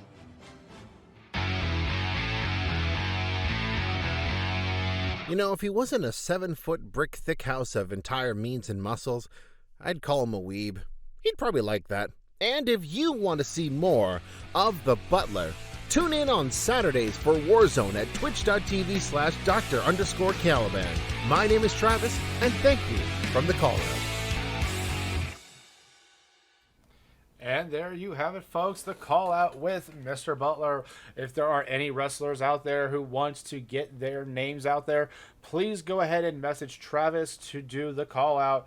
His DMs are open. And before I get started here, I would like to say that you could also tune into Friday Night Flashbang tomorrow at twitch.tv/Edward Bosco at 8 p.m. Eastern Standard Time. And we are going into Warzone. Now, unfortunately, Robbie Slick had to dip out for the rest of the evening. Let's just say the winter storm is kind of getting to him and his family, so he has to get on to getting on. But yeah, I will mention, please go ahead and give Travis a message. He does not mind people talking. He does not mind people sending him a direct message But yeah, so we are going to go right into the Warzone side of things. I will be a bit more reserved and not as talkative, but we will open the contest up with the Madness taking on Zaco Duo. And let me just pull up my cheat sheet here. One heck of an opening match. And we're off. Madness coming out aggressive. And if I remember correctly, yep, here we go. Madness is definitely in a spoiler territory, whereas if Zaco Duo wins, he is in that first place position with 12 points. So we got a pretty good situation right here, ladies and gentlemen. So Zaco, do or die time, Madness. Let's just have a little fun. Here we got Madness just working on Zaco with elbow drop, headbutt, and then that big Hurricane Rana. Madjack having had a victory over Zaco, and I suppose as the other flashbang See, Madness not really much to isn't shy to go the extra mile to get one up on his enemies. Go over that cover, but not even a one count.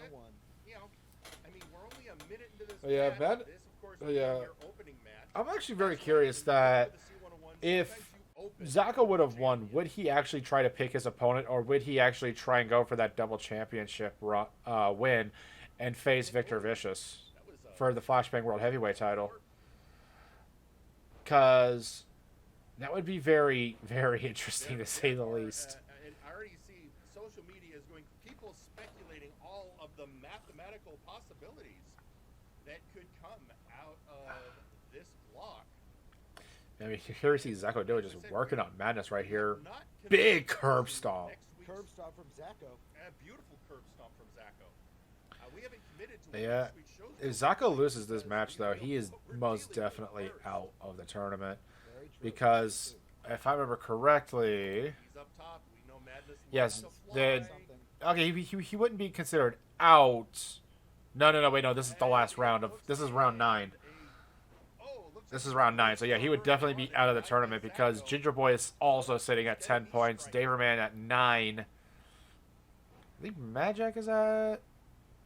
No, yeah, Madjack's at 9 as well. Yeah, there's a whole lot of people that could get one up over on him. Unfortunately, you know, Janitor, Madness, Aiden... No, not Aiden. Aiden has a chance.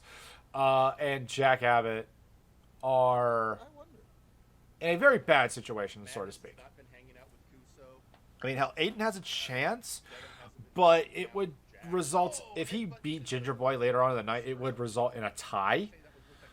But, yeah.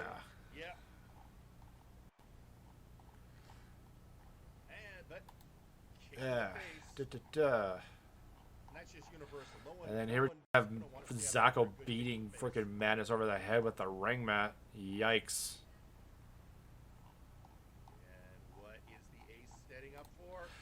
Cheat sheet applied. And going in for that cover going, not even a one count on Madness. Guys, toe for toe at this point. Sending Zaco onto the outside. Having a bit more fun with it.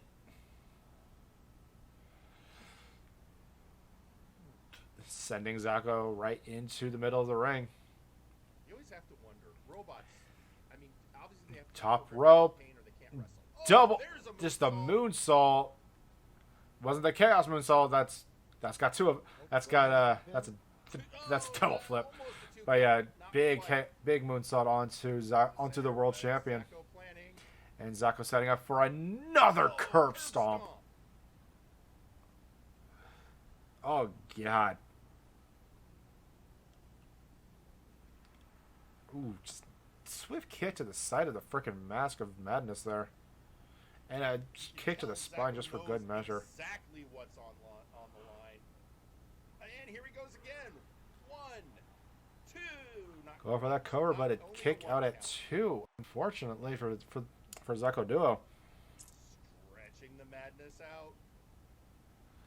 Yeah, like mentioned earlier, if Zaco wins, he will be in first place with 12 points. The only people who could touch him would be Daggerick or Ginger Boy. not even David. No, not even David Man. Because if David Man wins later on in the night, he would be only at 11. So he would eliminate.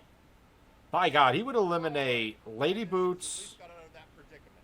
He would eliminate just about everyone except for Ginger Boy and Daggerick, actually. Now that I'm looking at this. Oh, big stunner! Both men are down.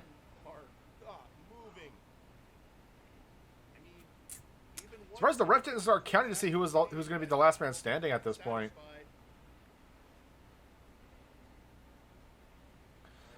Oh, God. 5 seconds have passed. Both men. Oh, here we see some signs of life from the MNW heavyweight champion. Oh, they're both getting up. Madness to his feet first. Zacho Duo still kind of hunched over. Oh, dodges out of the way. And just the rake of the eyes and just pounding into the forehead. Cover. 1, 2. Kicking right at a 2.5. Oh, man. Zacho has to be feeling it. Glory is just waiting for him as Madness is just taking this as just fun time. Hurricane Rana takedown. Let's remember, Zacho Duo, the cursed future, can fly as well as any of them. Another knee to the spinous looked like. There's 2 things on the side. And it looks like he's about to be, yeah, working on the arm of the tag team champion there. He was still great. It's a shame what happened to our current variant of his builder. Raining blows Madness out. Pounding Menace into the freaking mat there, busting him open. And here we see just stretching out Madness's arm right there, working on it more. Zacho Duo with 2 points would be in the lead. Oh, here we see Madness breaking out of it, striking at Zacho's leg, working on that abdomen, and a nice little hip toss. All right. Madness has at least got out of that predicament. Now can he capitalize? Nice little wheelbarrow stunner. And they're back onto the... But both men are exhausted. I mean, even 1 point would put Zacho in the lead, but I don't think he'd be satisfied. Hold up. Did that repeat? This is getting interesting. Did that video repeat? I swear to God. Apologies, ladies and gentlemen. I think I just repeated something. Yeah, 20 minutes. That's embarrassing. That was embarrassing. And I am ashamed of myself for that one. I do apologize. That's on me. That is solely on me. But you know what? It's so nice you have to see it twice. Note to self: double check that footage. Going for that cover. 2. Once again, kicking right out of 2.5.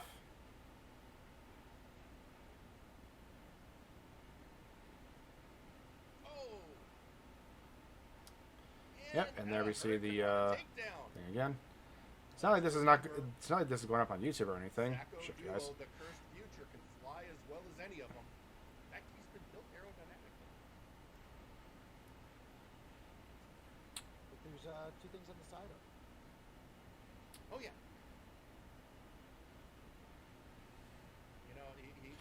You know, it happens. Anyway, but yeah, it's big stomp to the arm though, continuously working on it. I'm actually kind of surprised that Zacho actually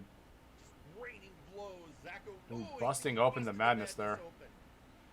At least then we actually got to see the Madness getting busted open. And then here we see the Madness carrying it over. Big head scissors planting the world champion straight into the center of the mat. And here we see Madness just talking to the ref. And I'm not sure what's going on here.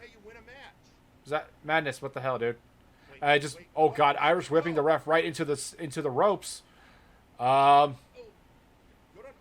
big Enziguri! You know, typically that used, back in the olden times, there was a freaking, that used to be a disqualification. Nowadays, I guess it's just a problem. Oh God, chair shot! Oh, just working on the spine of Zako Duo with that equalizer. Anyway, and then he went for an equalizer, or we like to call him the clown killer. And a big Hurricane Rana. I guess the Madness is hoping to. Oh, just continuously working on Zako Duo's back. And then a flop.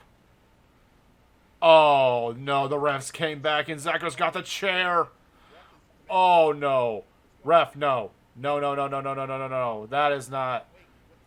Oh, no, and he's just taunting him. Madness, you tricky little dick. What the heck? Wait, the ref's asking for a mic. Looks like we got the ref asking for a mic. Let's see if we can pipe in some of the footage here. No, no, no, no. I'm telling you, I saw him hit him with the chair. He had the chair in his hands. When I got up, I heard it ring, clang, clang, clang. And who's holding the chair? Or, screw it. Yeah. As your presiding referee of this match, I am hereby making my ruling. By disqualification, your winner is the Madness.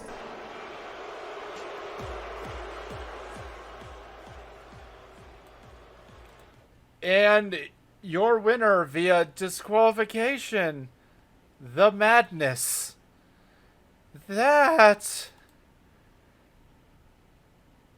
Madness just screwed Zako out of the C101, ladies and gentlemen. I have never, in my 3 years of working here in MNW, have seen that. That is... I have no words for it because I am just I am in a fuck. I'm in hysterics. Jesus, like the freaking Madness just screwed Zako out of a freaking title shot. Well, out of the C101.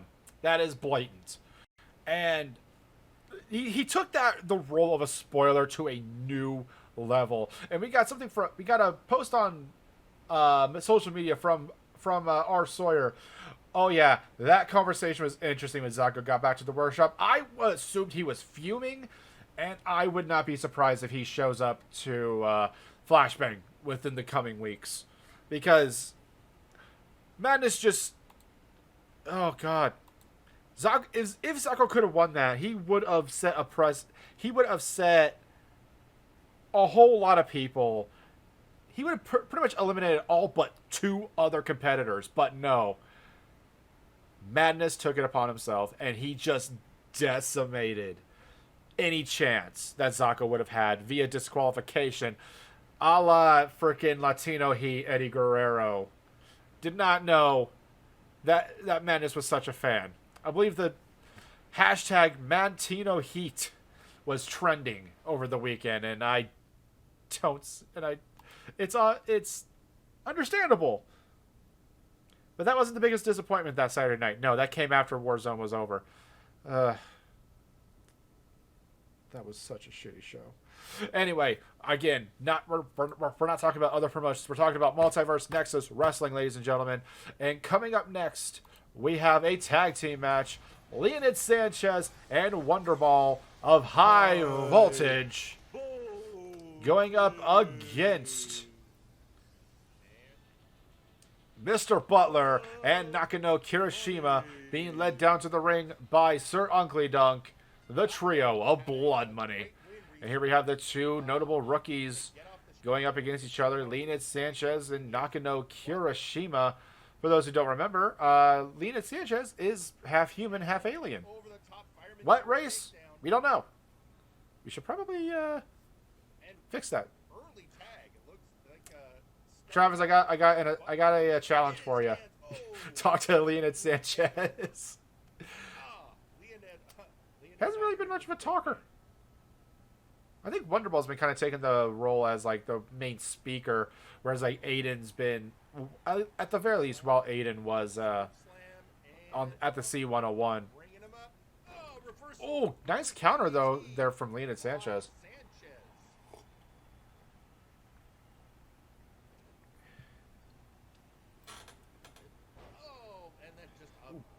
Big spine buster from Mr. Butler.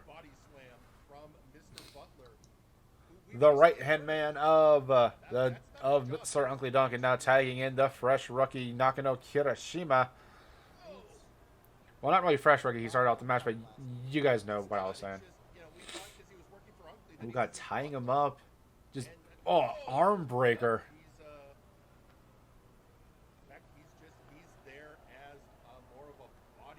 Big kick to the spine of Leonid Sanchez there. I swear, ever since linking up with Blood Money, Nakano Kirishima has found a newfound confidence. Even if he's been dodging less than normal stuff, so to speak. Yeah, let's go with that. Because I don't want to repeat half the stuff that they've been doing. It's nutty, ladies and gentlemen. If you're part of the Discord, just search anything from Mr. Butler, Nakano Kirishima, or Uncle Dunk, and you'll see what I'm talking about. There's a story, and I don't know how to even begin. It's that crazy, ladies and gentlemen. And then here we have whipping into the corner. Lena trying to get a counter over Nakano, but Nakano Nakano introduces his boot to Leonid's abs. Ooh, looks like he's setting up for something big there, right in the corner. Ooh, big knee straight to the face. Going for that cover. 1, 2, broken up by Wonderball. I swear, Nakano probably needs... Not Nakano. Leonid probably does need to make a tag out. Because, yeah, that's... He's getting hurt a lot. And now here comes the big guy. 1, 2. Kicking right out of 2.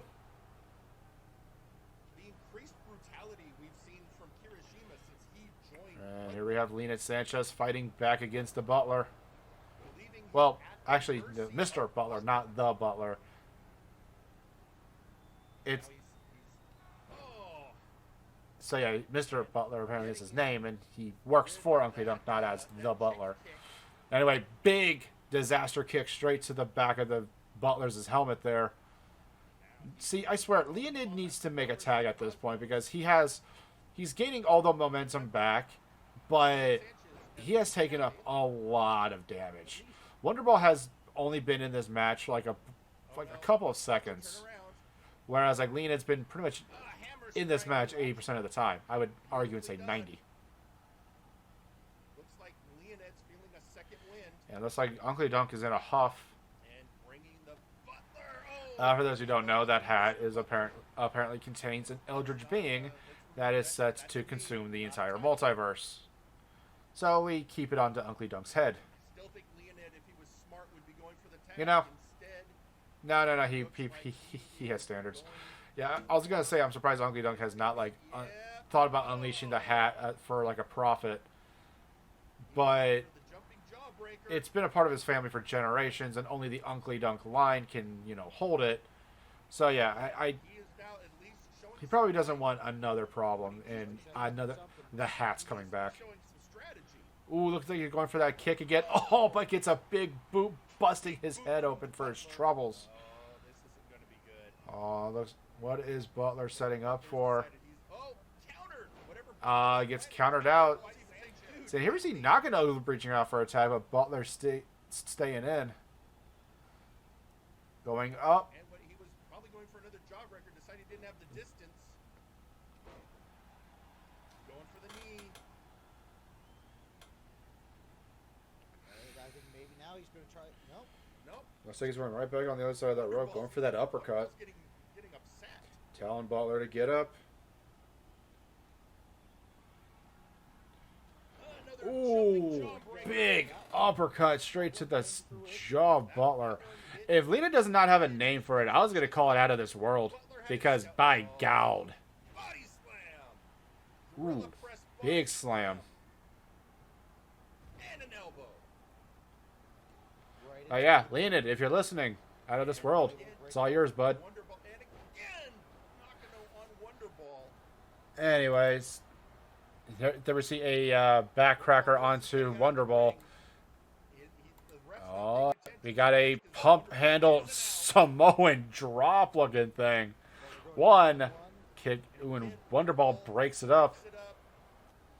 I was like, Wonderball's trying to fight to get out of the ring, but Nakano catches him and just sends him out. All right, looks like Wonderball's up again. This would be Sanchez's chance. Wonderball is fresh. Well, I say fresh. He has been knocked out twice by Kirishima. And he's going right out on the outside once more. Hasn't been in the ring as much. Yeah, he just hasn't exerted Begging himself. Butler to get up. Ooh, Nakano try to intercept another uppercut. That's but the third jumping jawbreaker.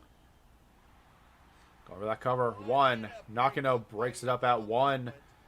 Nakano and Wonderball, but here we see Leonid trying to fight it, trying to save his partner. Although Leonid at this point has been in the match for I want to say 10 minutes. He needs to tag out. He needs to get Wonderball in. Wonderball is the freshest man in this entire tournament, in this entire matchup.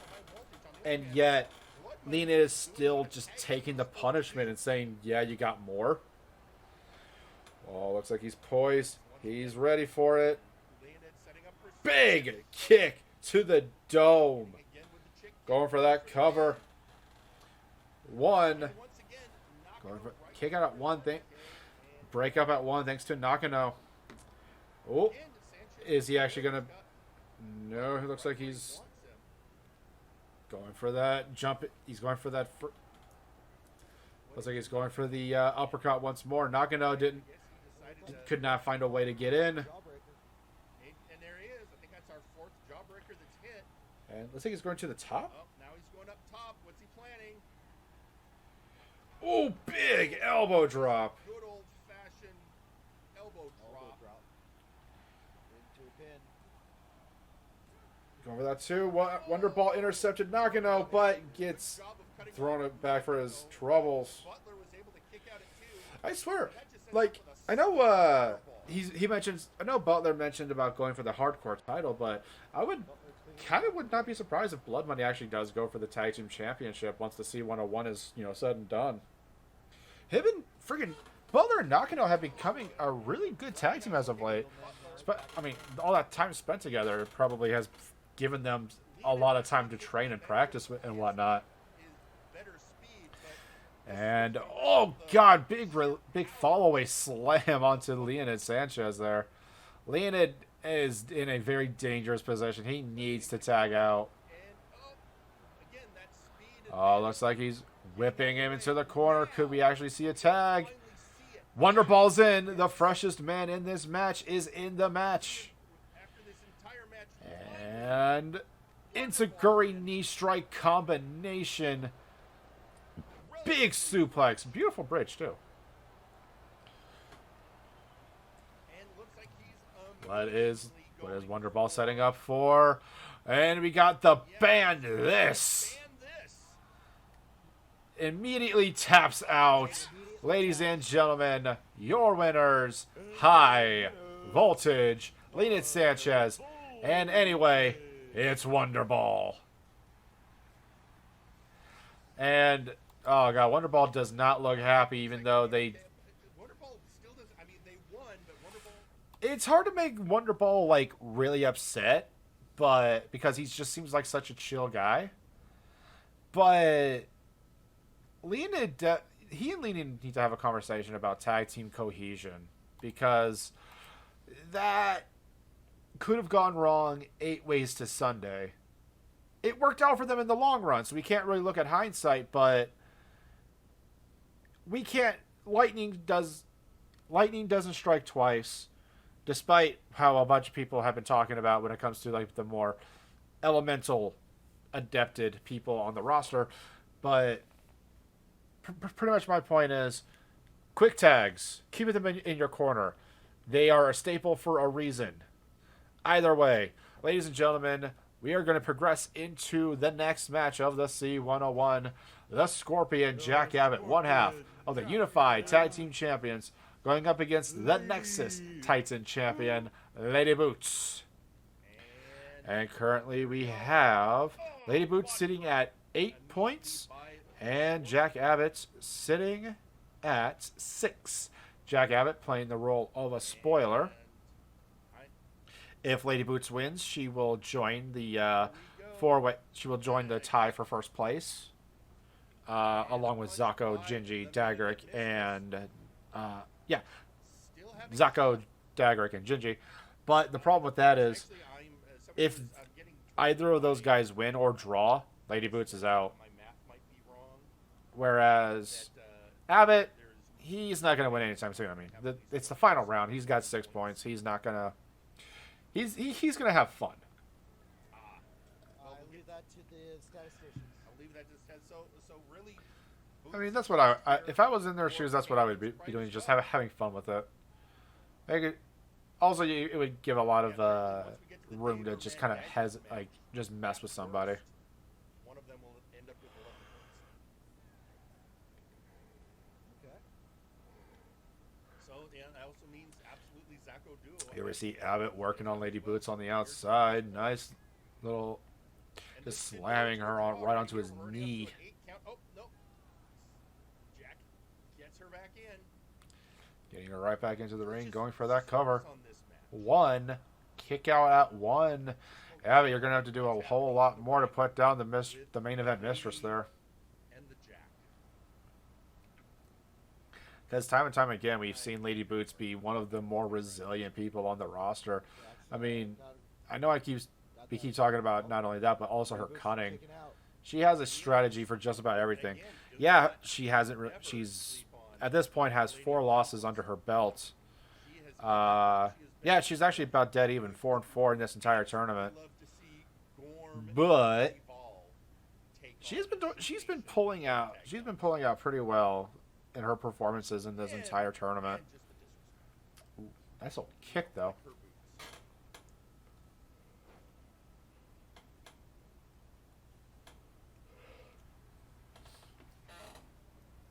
And we got Scorpion in the Scorpion's lock. Scorpion Deathlock on Boots, and she breaks out. And immediately Boots gets out of it. Like I said, she knows a reverse. She's a strategist. She knows a reverse for just about everything. Big leg lariat. Looks like she was feeling something, but he's outside the ropes. Not necessarily a good thing. Yep. And he's outside. I'm trying to think of a member of Conquest Bloodline. It's not a bad thing. And back onto the outside. Lady Boots just delivering a Russian leg sweep onto Jack Abbott there. Man, I'm not going to lie, though. If I was Lady Boots right now, even if I won, and, let's say Daggerick won, not only pulling ahead in first place, but pretty much putting Lady Boots in the dirt, not the dirt, putting Lady Boots into a very bad situation, I'd be upset. Not going to lie. I worked so hard, got so far, but in the end, it didn't even matter. I mean, she would have fought so hard just to lose it all if Daggerick or Gingy wins their next matches. Hell, even Daverman, if he wins his next match, would pretty much make her run, her win here null and void. Yeah, she would actually need Daverman to lose as well, now that I'm looking at it. And, well, completely forgot Daverman's going up against Daggerick, so we're going to be seeing that one later on. So that's a do or die situation right there. And we have Abbott choking the life out of the Mistress of Corruption. Boots kicks out. Kicking out. Quick stomp. Ever the submission expert, Jack Abbott with a nice little tequila sunrise, one of the more popular submission holds that we've been seeing on, at the very least, on Warzone. Out she goes. And there you are, Jack Abbott. Not sure, why is that happening? Returning some of these It's interesting to say the least, but I'm just curious myself. Maybe there was a class on it, and that Scotty Stevens was teaching, and everyone's like, "Oh, that looks cool." Could he do it? 1, Going for that cover. 1, 2. Kicking right out of 2. Working back again, Ooh, and looks like she's setting up. the lady Feeling glad she's got Sunshine in a bag. And it is a Clint Eastwood straight to the freaking nose of the Scorpion. Ooh, but the Scorpion was lying in wait and kicks right. for the pin. Abbott Ooh, takes nice the little lead. drop toe hold in the middle. Getting him on the bottom rope. Clubbing blow to the shoulder. Nothing fancy, kick to the back, Big and knee to the nice. freaking face again.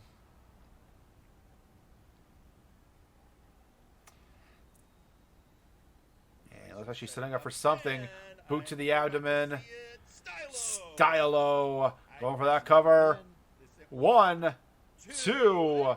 Kicks out at 2. Wasn't it? What is the mistress going to do? What is the Scorpion going to do to spoil the night for Lady Boots? Hell, even a draw at this point would eliminate Lady Boots. Way out of that predicament. Here we see Abbott trying to get his bearings, trying to form some form of strategy going in there. Ooh, Lady Boots missing that kick. Again, up comes the Scorpion, but with that kick to the gut, I Yeah, don't mind never. Abbott, I don't know Abbott if has he's been playing smart. He has not been trying to give. not with the main event. Even Mistress though seems to be bringing it to her right now. Lady Boots has been like on top most of the night. Like he isn't trying. I think at He's this doing his point, damnedest to not let her, they aren't even to not give her too much. one match anymore. Ooh, butterfly powerbomb. I think they're just acting as And if, like, sending this her is right kind back of into the a- ring. You know, there's a lot of work to be done. Oh, Strike for strike. got Lifting her up. Nope, gets Oh, countered into a reverse DDT. DDT. The janitor.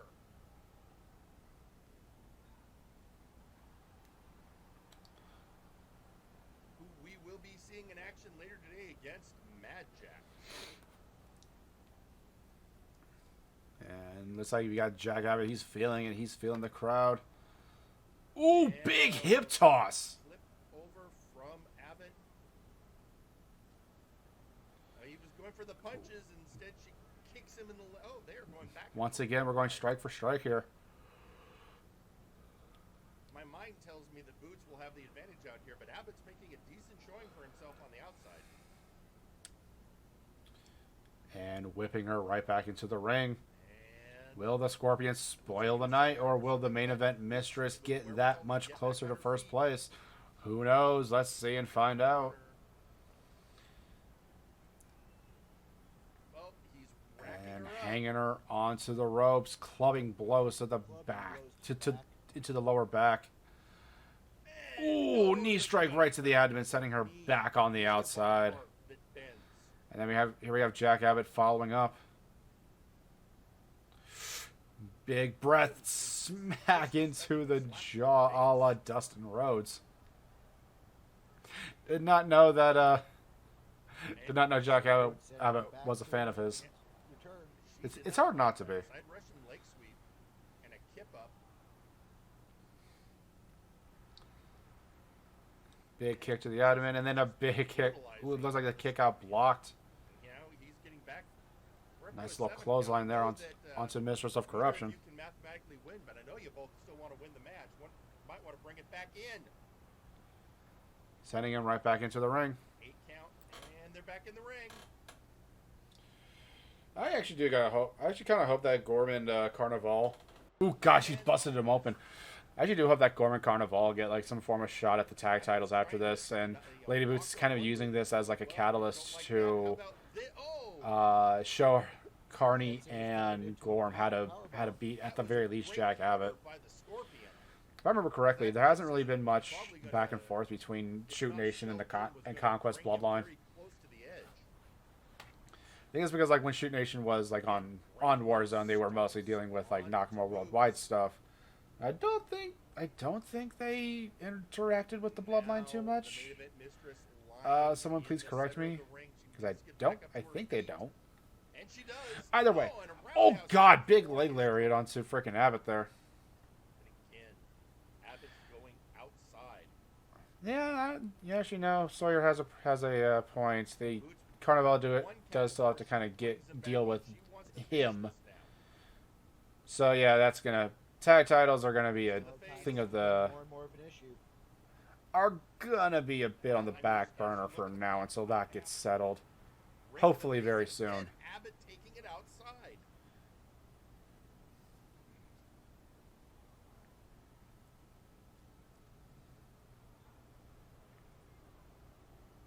Two count. Oh, got him by. She's Abbott's got her by the goozle. Oh God, a big strike to her abdomen. Ugh. God, any normal person would have freaking fell, but not Lady Boots. She is persistent. She is resilient, ladies and gentlemen. I mean, she is the Nexus Titan champion. The Nexus Titan championship pretty much going out to like some of the people who put on the best matches of the entire freaking company. Lady Boots is no. I was gonna say is no slouch, but that would be an understatement. And at this point, after that side wrestle legs, we are almost at the 4-minute mark. Both individuals are in the ring. Lady Boots whips Jack Abbott into the corner. Ooh, looks like she was going in for that big knee strike, but Abbott counters. Nice little hip toss. And Abbott bringing her to the center of the ring. What's he planning? And, oh, God, Just pounding on her chest. stomping a freaking mud hole in her and walking it dry, but Lady Boots looks like she got right back up. Less than 3 minutes into this match. Now she's dragging him to the center of the ring. Yeah, this has been a freaking back and forth match. It has been outstanding. Little over 2 minutes left. And just working on the head, trying to make that head, trying to open that head injury more and more. During a match. Big kick. Another big kick. Abbott feeling a little fire. Oh! Nice little heel kick. Punching, kicking boots. Looking 2 minute warning. Warning mark, folks. We have 2 minutes left in this match. And looks like he's putting her up on the onto the ropes once more. More clubbing blows to her lower back. He's gonna go for another knee. That's what he did last time in this position. And a big knee strike sending her out to the outside. Main event mistress outside the ring. Essentially in no man's land. Oh, he whips right back into the ring. Not enough time for shenanigans out there. He's got to get her in. Minute and a half remaining. Going for the pin. 1, 2, and a kick out. Going for that cover, but broken out at 2. So yeah. So speaking of Shoot Nation, actually, in the comments and in the Twitch chat here, and also in the comments, who do you think? And who do you guys think that should go up for the Unified Tag Team Champions once the C101 wraps up?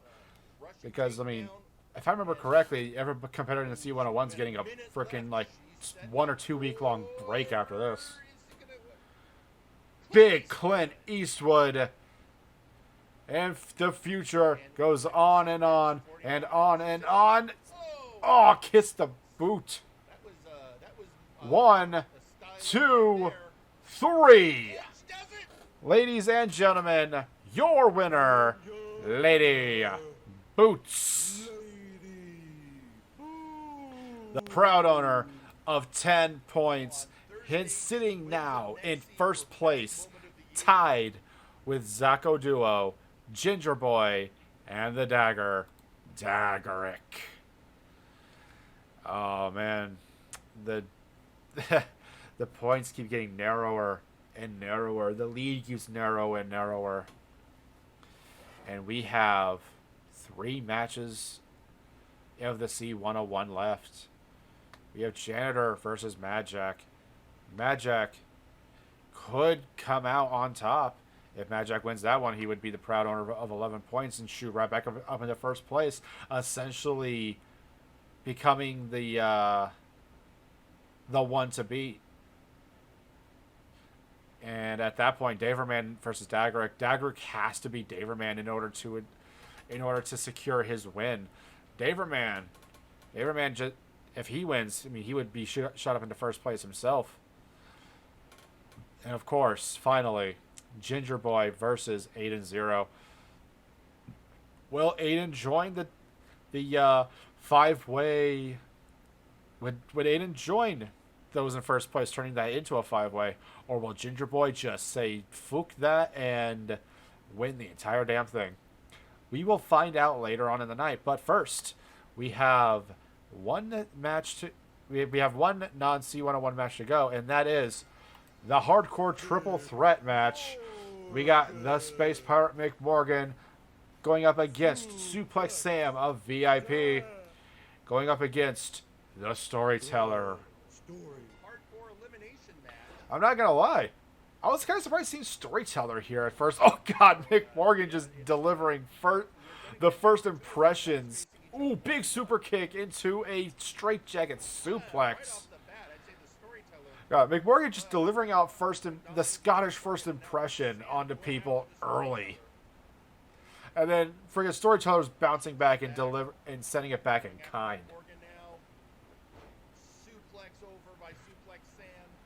Yeah, this all came about because Mick Morgan wants another shot at Dagrick. Mick Morgan saw what Dagrick did to Late Highroad and TJ the Mint Gable and was like, "Oi, I want that for myself. Why didn't you do that when we fought?" So yeah, and then Suplex Sam is wanting to get some more gold for VIP, but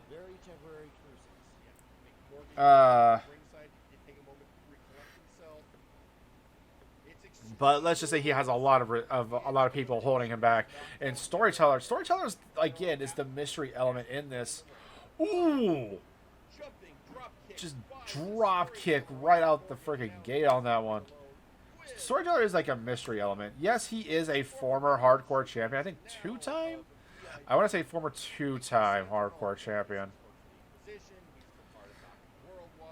His involvement in a lot of stuff is always mysterious. Clouded in riddles upon riddles. More riddles. I want to see if I can... The old interviewer instincts are kicking in and I want to talk to him. But that's not my job anymore. I don't have time. Ooh, trying to go for a drop kick on both of them, but it didn't really do all that much. Big atomic drop though. And here we got Suplex Sam going in for some plunder, picking out a sledgehammer. Ooh, hammer straight to the abdomen. Oh, got a big elbow drop. He doesn't want to share with anybody else. It also means that's not something that can be used against him. Exactly. So, gotta go Sam, making good use. All's fair in a hardcore match. And a big leg DDT. And then a suplex from Suplex Sam. Now Sam has both been on the mat. And whipping him whipping Storytellers into the corner. Brought around. And then lifts him up. I think that's a Samplex. Over that cover. 1, 2. Kick it right out of 2.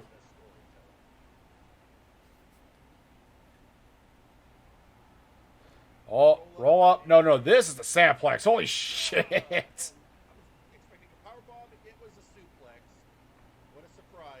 And then another suplex onto McMorgan.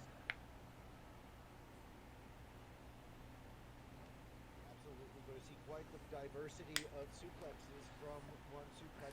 Here we have Suplex Sam just taking in everything and just dominating this match. Over that cover. 1, 2. Kicking right out of 2. That's 2 count. Storyteller getting up to his feet. Better interrupt. And got him in a straight jacket. Electric chair drop. And Storyteller's doing a little shout out to the main man in there. Oh, looks like he got kicked out of 2, and then we see a table somehow got introduced. You see, this is supposed to be this was like a no disqualification match, but we didn't really see any kind of like weapon spots outside of like the hammer strike. I mean, we do see a table there, but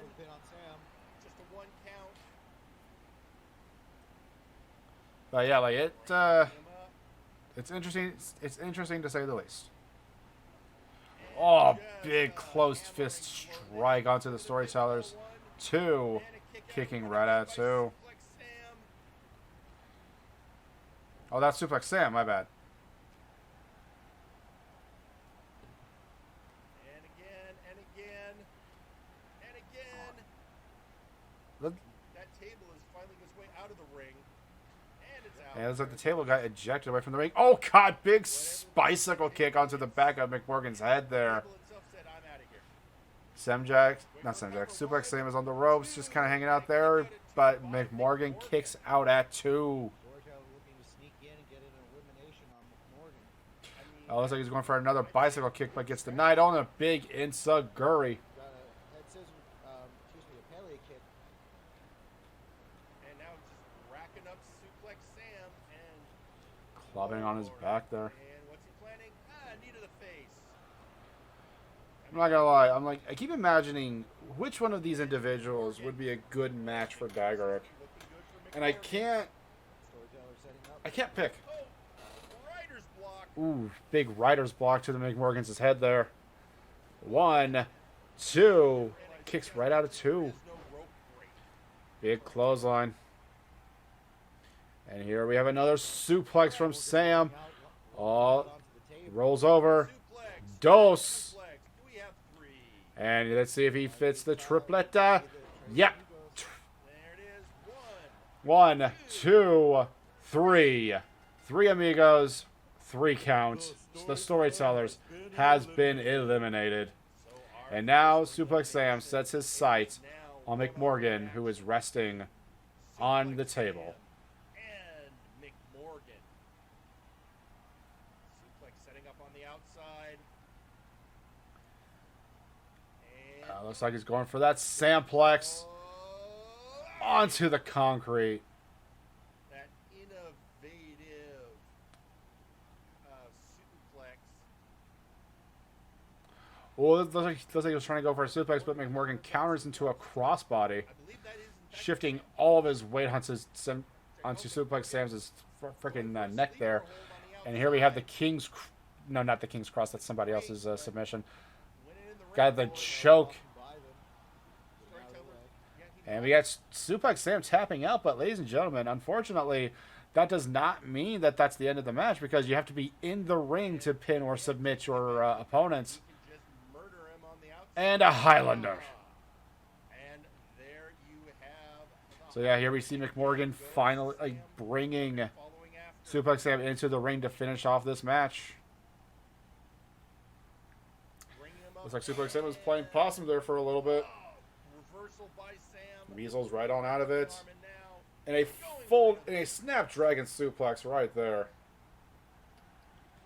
Actually, no, that was probably just a Dragon suplex. It wasn't snappy enough.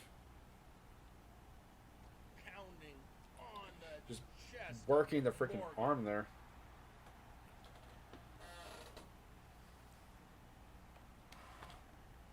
I'm not gonna lie though, I did actually kind of have my money on McMorgan on this one. Yeah, he's a former hardcore champion. Matches like this, I mean, especially with how he came into it, MNW. For those who don't remember, Louis McDonald and McMorgan had a bitter back and forth. Unfortunately, that meant McMorgan was on the losing side of all of their matches. But the first match, Louis McDonald essentially decimated McMorgan to where he was out on injury for months.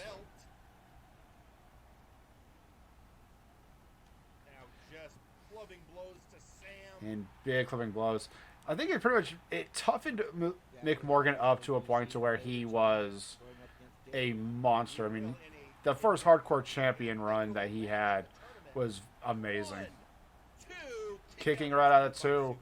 I believe he lost it to Gorm? I can't remember.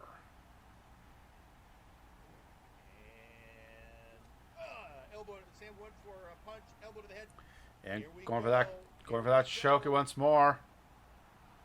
The King's Hound put on Sam. And Suplex Sam taps on out. Ladies and gentlemen, your winner of this hardcore triple threat, the Space Pirate, McMorgan.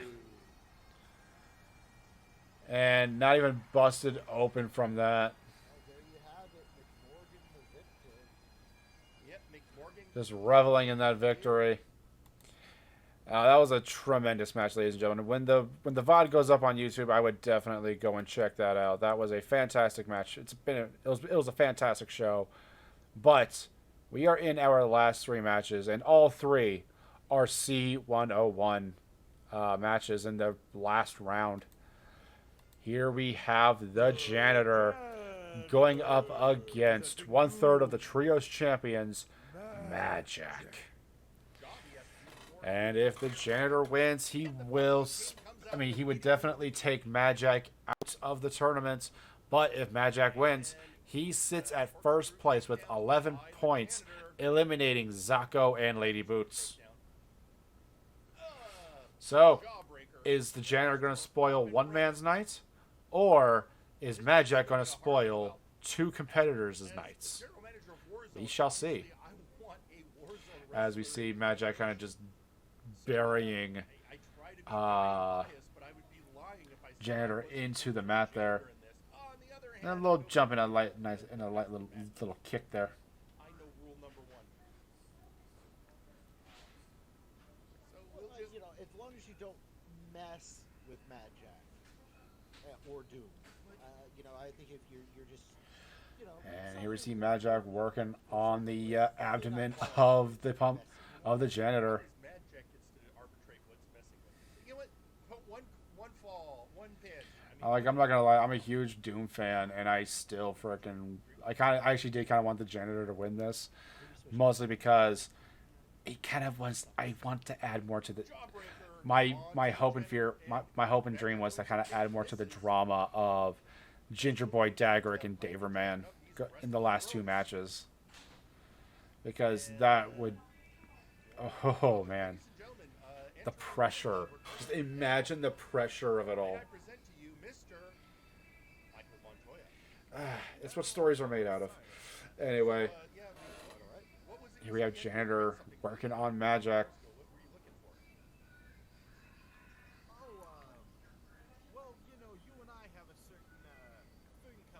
Going for that cover.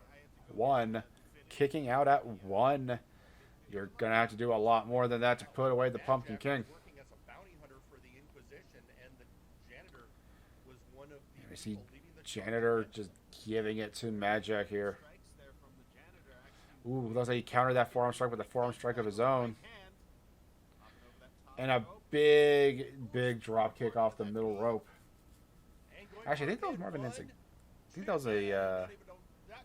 I'm just gonna say drop kick for now. The wrestling nerds can correct me later.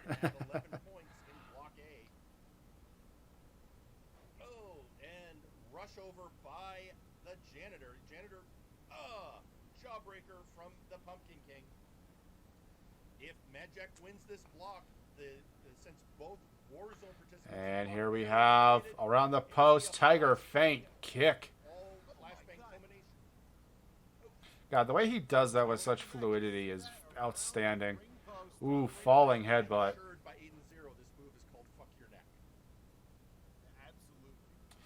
And we see some fancy thigh work from the Pumpkin King himself.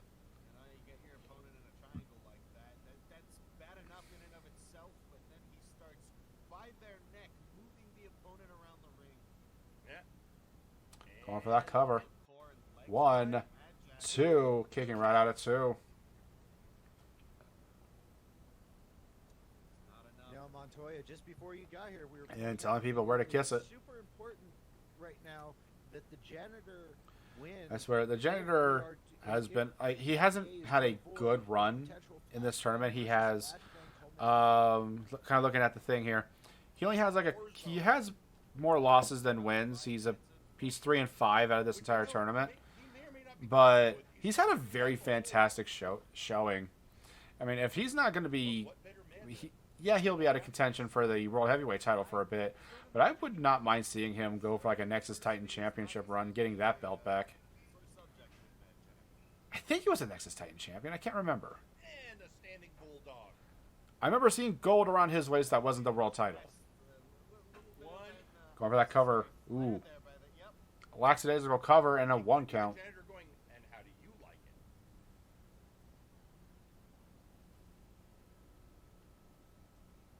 A little bit of taste of his own medicine. Big closed fist to the frickin' face of the Pumpkin King. Jeez. And more just mounted punches onto Magic. And now just whipping him into the ropes and elbow. Ooh, spinning back fist. Face the back of my hand and 1, 2, kick out at kicks two out by Mad Jack. at 2. As we said Thursday night, Mad Jack won a total of 3 Nexus. It's a good night for Doom. Oh, here we have trash talk right into the gob of the Pumpkin King there. Right in the middle of the ring, smack dab in the middle.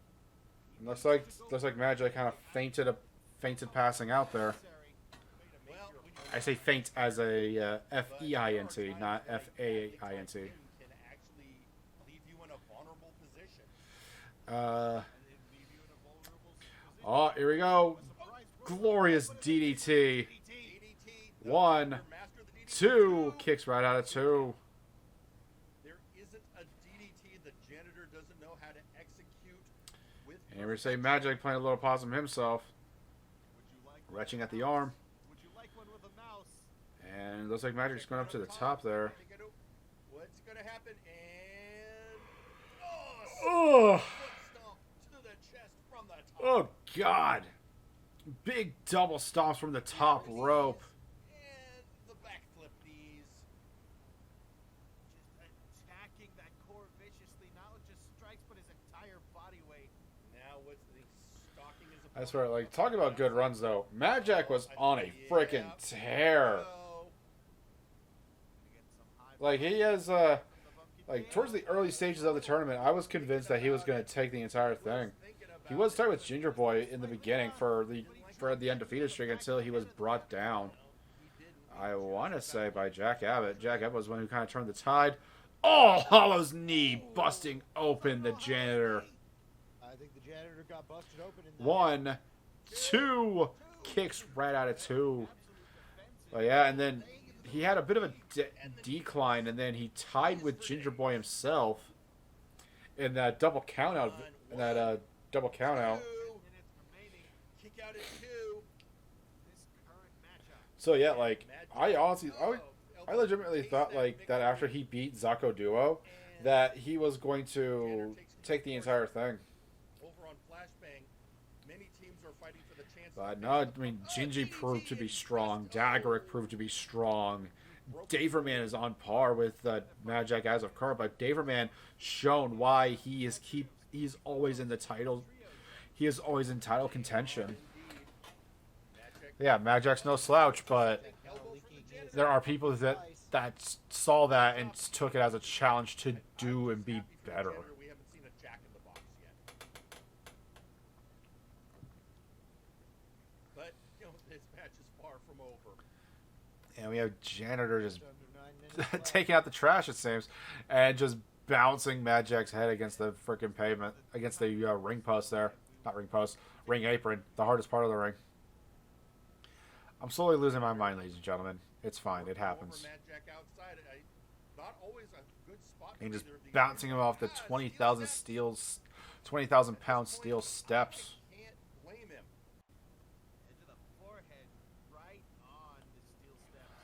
Janitor can't win the tournament, but he can at least ensure that whoever goes to the culmination is a Warzone wrestler. But to do that, he has to beat Mad Jack. Mad Jack's not gonna forget about that diamond. And nice little arm drag there from Madness to the Janitor. Slapping the janitor in the face. Although, I'm not going to lie, I'm actually kind of curious who's going to be facing them for their titles. Because we got apologies. Who's going to be facing Doom for their titles? Because we got AAA, again, the longest standing tag team in this entire company. Like, one of the longest tag teams. One of the oldest factions that we have in MNW. And then, obviously, there's Wiley. Three of the most devastating people that we have. It's pretty much what's going to win, talent or cohesion. Ooh. Ooh. Freaking knee drop from the freaking top rope onto the outside.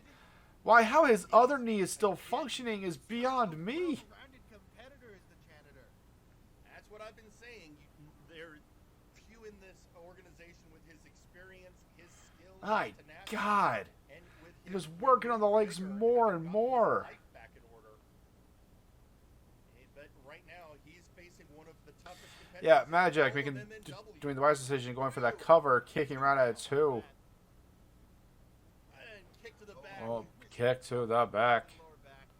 Reversal by the janitor, bringing the Pumpkin King down. Bringing down the... and picking him right back up. Only delivering a standing bulldog. Over that cover, that lackadaisical pin once more, kicks right out of two. Standing bulldog, but again, kind of the disrespectful pin. I think more an effort by the janitor to try and get in Mad Jack's head. Not a strategy I ever really recommended. And 1, 2, and a kick out at 2 by the janitor. And that could no. Looks like the janitor has like a lot more in the tank. That could not have been the end of it. Well, at this stage, can you blame him? Two Bouncing out the ropes, just delivering that leg drop. Shout out to Zericus.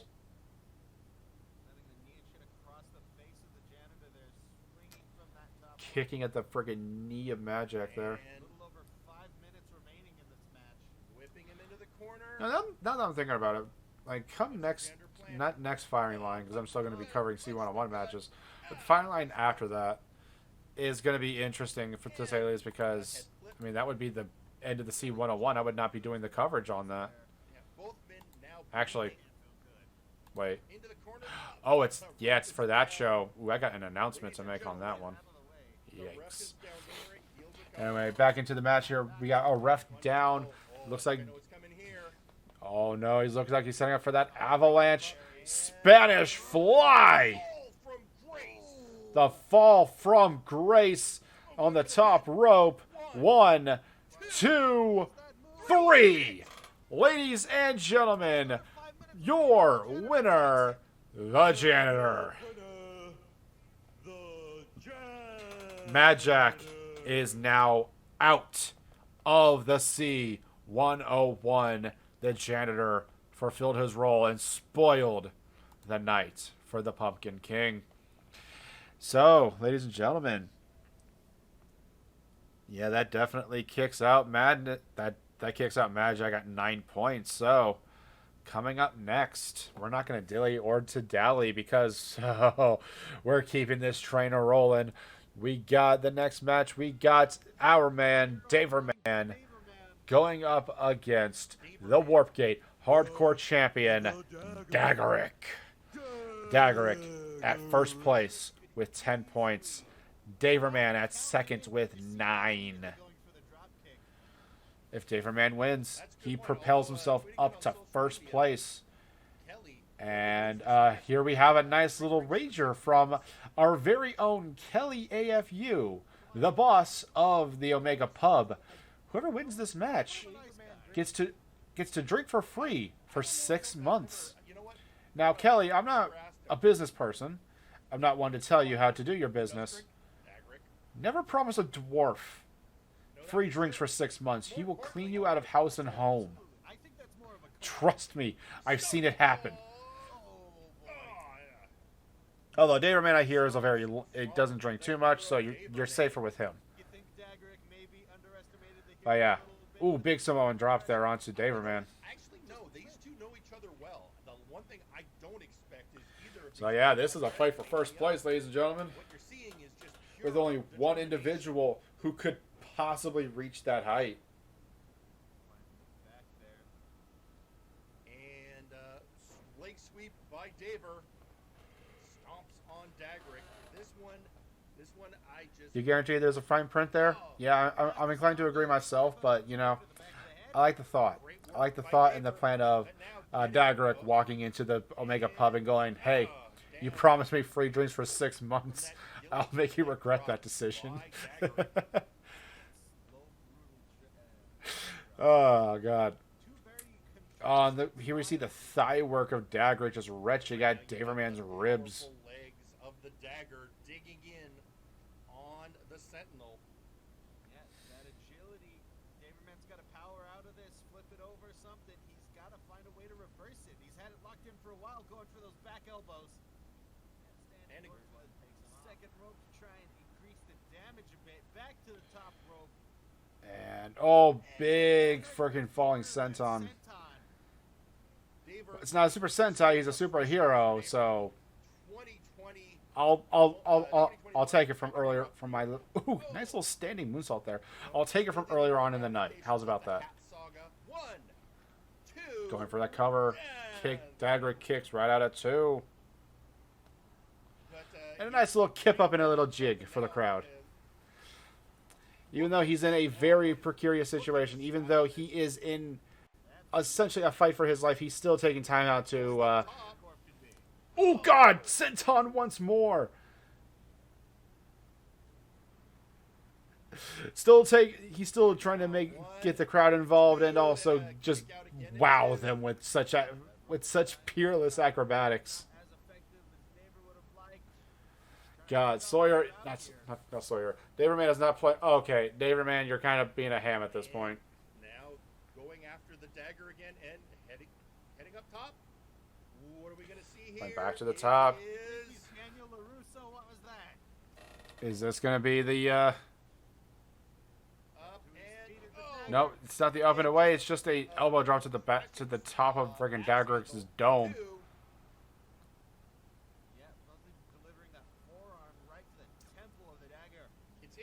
Daverman hasn't brought out his big guns yet. And we see Dagger. Yeah, it's like we keep not shutting up about it enough. Daggerick is definitely one of, if not the most resilient resilient competitors that we have on Flashbang, on Warzone. And he keeps bringing it to his opponents. Oh, we got a Dwarven driver onto Daverman there. 2. Kicking right out at 2. Daverman is not saying die. This is not the death of Daverman in this tournament, ladies and gentlemen. But his win, oh God, his win will piss off Lady Boots and Zako respectively. Although Daggerick's win definitely would do that as well. Hell, if they even draw, Daggerick is sitting pretty. Never underestimate the agility of a dwarf. That's what that was. Oh God, yeah. Even if they draw, Daggerick is still in first place.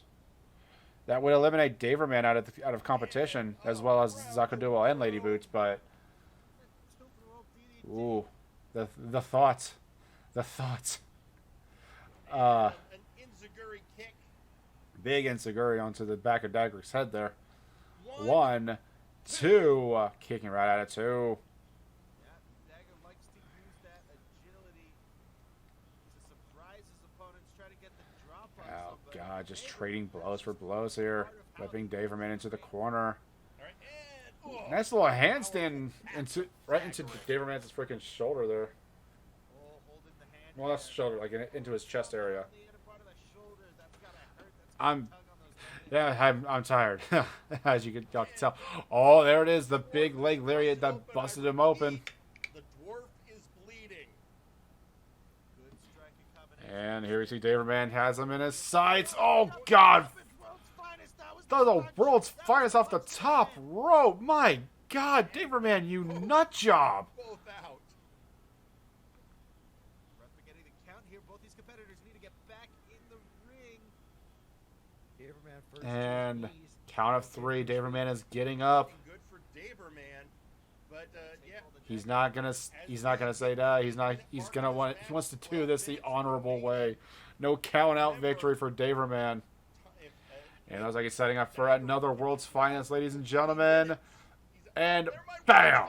He hits it. God, the shoulder driving in, the fist driving in. Now what's he doing?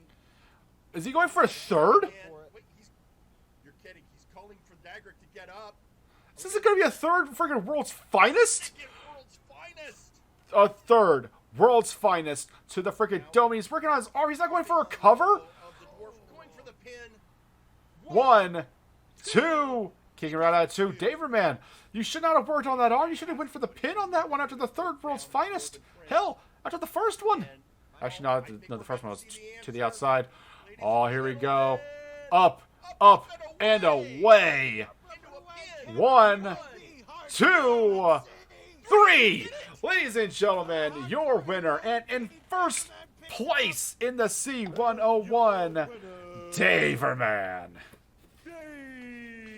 Daverman is currently sitting at 11 points, ladies and gentlemen. So, we have one more match to go. Daverman sitting at 11 points. He eliminated Daggerick, Lady Boots, and Zako Duo with that. The only other person to even come to beat Daverman, I'm talking to beat Daverman, is Ginger Boy. And he is going up against Aiden Zero. If Aiden wins, he is going to have 10 points to himself as well, making it a 1, 2, 3, 4, 5-way tie for second place. But that means Daverman wins. So it's either if Ginger Boy wins, Daverman wins. Sorry, if Ginger Boy wins, he wins the entire tournament. If Aiden wins, Daverman wins the tournament. If they draw, that it will be a tie for first place. So, who do y'all have? The Cyberpunk Prodigy or the Mad Lad of London, Ginger Boy? This is all or nothing. This is what... Finally, after all this time, after so much constant back and forth between Aiden and Ginger Boy and Aiden finally have a chance to meet, and it's for the biggest stakes that you could ever have. Now, it is for a shot at the world, at either heavyweight championship. Flashbang heavyweight champion before he moved over to Warzone. Nice little dragon screw right there. For a lot of the Flashbang fans, he is a favorite. And here's gonna tell you one thing though: if Ginger Boy does win, and if he goes on to beat the Block B winner, which championship do you think he's going to go for? I'm still convinced that he's going to go for Zako's World Heavyweight title, because if Ginger Boy beats Zako for his title, that means that he's the only individual in MNW to at one point hold the World Heavyweight Championship from Flashbang and the MNW Heavyweight Championship on Warzone. No one can say that. Most because of like how short the list is for the World Heavyweight Championship on Flashbang, but still though, no one in this entire company can say that. That becomes the biggest bragging rights of someone's run. And if y'all can hear it, we actually do hear Eric Erickson joining the commentary team on this one. It's so big that freaking Eric Erickson even had to come and step in to help pretty much witness this match. So much emotion, so much careful planning, and this is the culmination, ladies and gentlemen, of Block A itself. And now his best hope is that he can ruin Ginger Boy's chances of moving forward. Good luck. As good of a piece of revenge as any. And then Tequila Sunrise going into, just kicking right out of it. Yeah, I don't know what's going on. Somebody should definitely let them know that there are other moves that they can And low blow. Ref wasn't looking. Referee did not see the low blow. Better remove shades of Ric Flair. Woo! Bouncing him into the corner, and then a nice little suplex to cap it all off. The Mad Lad is not to be denied this day. The Flashbang original into the cover. God, everyone has to be on their freaking biting at their freaking fingers. So now this matchup is going to decide the C101. If I've done my math correctly, I looked at the brackets before I came in here. As you see, Ginger Boy with another quick cover and a slower kick out there by Aiden. If Ginger Anyway, Boy so wins, back into the match. he has We 12 got points. David. He wins the C101. We got Aiden Zero doing a nice little front flip, backflip for style there. And here we see Ginger Boy just retching at freaking Aiden there with an Anaconda Vice. Nice little jawbreaker though. God, I cannot tell you who I actually had in this match because there was just so many good options. Aiden has gotten definitely into let's call them schoolyard taunts. You know, referring to And chest tattoo as an Ewok. oh, check your watch. Nope, it's not 0 hour. It's just another neck breaker. History of London, and Ginger Boy's been teasing Aiden about the fact that he actually started wrestling in actual schoolyards. I was gonna say that I think that's just regular trash talk for him because he's used to fighting in schoolyards. And Heck is where Aiden's been focusing most of his offense on Ginger Boy. Well, he's got that dragon sleeper submission that he likes to lock in, so that makes a lot of sense. Taking a Give big him neck. stretch. Thumbs up. Thumbs down. the man has never He's been an calling for something big here. Nice little tequila sunrise, actually. There's that tequila sunrise you were talking about. Yeah, I'm still convinced that like Scott E. Stevens or somebody was holding a class on submission moves and holds, and how to do them properly, and everybody on Warzone saw the tequila sunrise and was like, I can do that. I'm curious. So, oh, wait a minute. Let's see what we got here. 1, Go over that cover. 2. 2. So Kelly Kicking right out of offered 2. 6 months of free drinks to whoever won the Daverman Dagrid match. Well, And here we Good job, Daver. I'm just curious. Yeah, he's 6 months of guiding him to the ropes. Big lariat to the outside. Probably gonna help out their budget. If it was God, Hendrick, you it could might just not. tell, not only from the Twitch chat, but from the audience in itself. I'm assuming also the voice chat. I wasn't in there because I had some other stuff that I needed to take care of later on in the night. But I can even assume that they were waiting with bated breath to see who won this match. This is the biggest high pressure situation that the C101 could have had. Oh, and here we see Divide by 0 up being applied, just hanging him right there on the ropes. divided by 0 on the Brett's rope. Going for that cover after just taking the oxygen out of Ginger Boy's lungs, but no, kicking right out at 2. How's that fitting for your ring gear? Oh, looks, ladies and gentlemen, check your watches. It is the 0. Oh, no. Gets right out of it and gets a neck breaker of his own. Just a spoiler in this match. He just basically wants to say I cost you the match, Gingy. Ooh, that freaking cover there after bouncing off the ropes. Kick out at 1. Rise here. Meanwhile, well, Ooh. Gingy. You know, nothing elegant about that. Frickin' just delivers a devastating punch to the frickin' jaw of Aiden Zero, and he does it again! My God, Ginger Boy! Former MMA fighter. 1, 2. Oh, kicking right out of 2. Has a penchant for those hammer fists, for those takedowns. But again, his specialty is submission. Here we have another Anaconda Vice being applied. There it is, locked in. Anaconda Vice on Aiden Zero.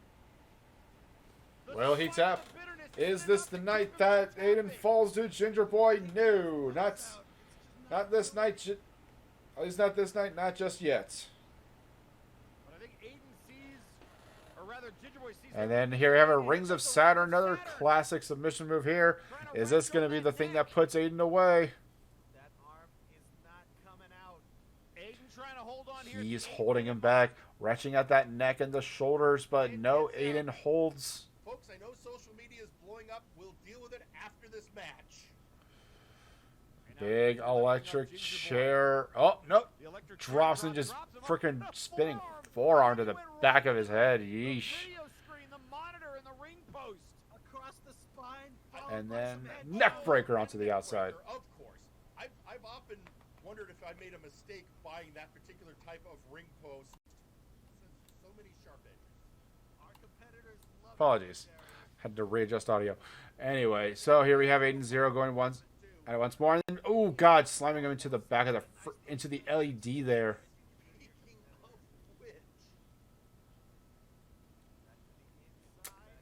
And here we see Ginger Boy going for another Rings of Saturn. Turns him over. That's right. Like the guy who invented this move, the guy who used this move, Perry Saturn. I was always amazed when he actually used this because he's such a big guy. I would never assume that he would actually try something like that.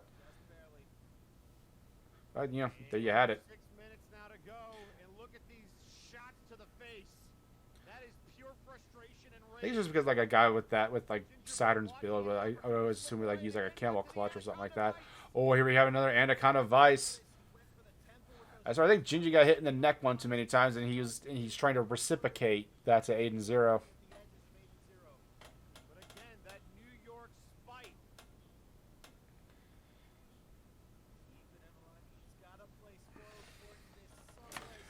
And here we see a nice little stretch there for 8-0. Slowing things down as we come up on the Oh, just retching back at his shoulders there. Aiden trying to catch some sort of breath. go-home situation with Daverman, I would assume. And Ginger Boy just gets right out of that. Oh, man. 5-minute mark has been hit. Whips him into the corner. Oh, no. Bounces off the ropes a little bit. Nope. The walking forearms back into the corner. A win would knock out Ginger Boy. A tie would put him at 11 points with Daverman. Gingy needs a win to outright take C101 Block A. Fireman's carry wearing out. Ginger Boy puts 8-0 back down into the neck breaker. Another neck breaker from 8-0. Going for the Dragon Sleeper. Ginger Boy Oh, big uppercut. Just retching at that arm. Looks like he's trying to help weaken it for when he applies the Mad Lad lock. might be trying to set up for that. Now we got some mounted punches. The Mad Lad lock that he has used to win championships. And now Aiden has joined him with a crazy And now Aiden's busted open. See, that's the one thing about this entire tournament that I've actually been I've actually noticed that no one did. No one tried to make Gingy bleed at all. They have heeded the warning, and they have not tried it once. Atomic drop. Ooh, going in for it again. doing battle here in the main event of Warzone. An opportunity at the Oh, looks like Aiden. hangs in the Oh, here we go. Divide by 0 off the top rope. Off the middle rope. Zero. Would either of our competitors rather be anywhere else right now? I doubt it. And Aiden, after applying that divided by 0, could he be looking Going for that cover. 0 hour? Nope, going for a pin. 1, 2. Oh, that was almost a 3. That was almost a 3. Ginger Boy's night could have been ruined right then and there, ladies and gentlemen, but no. He kicks right out. And a nice little pose signifying to Daverman, I got you, bro. Daverman's pose over Ginger Boy. And another surfboard stretch. He's playing mind games. And again, slowing it down. A tie is not what Ginger Boy wants, because anything can happen when it's sudden death. He needs a win to win it outright. And 2-minute warning.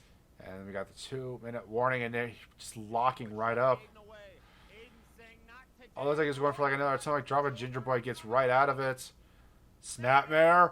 Mad Lad Roundhouse. The Mad Lad Roundhouse Going for that cover. to win the C101. 1, 2. The ref bought Aiden just a little bit more time to kick out of that 2. Ginger Boy could have won the match right then and there, but no. Oh, looks like Ginger Boy's going to the top. Oh, the big moonsault. Taking a page out of the Bell's playbook there. Anaconda Vice once more. 70 seconds. 70 seconds. Can Aiden hold on? Is this worth the injury? And Aiden taps out. Ladies and gentlemen, your winner of the C101, is Ginger Boy.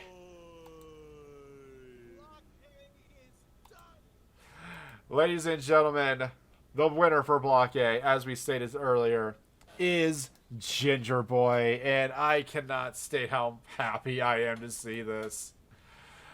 This means, ladies and gentlemen, that Ginger Boy will go on to face the winner of Block B that will be decided tomorrow.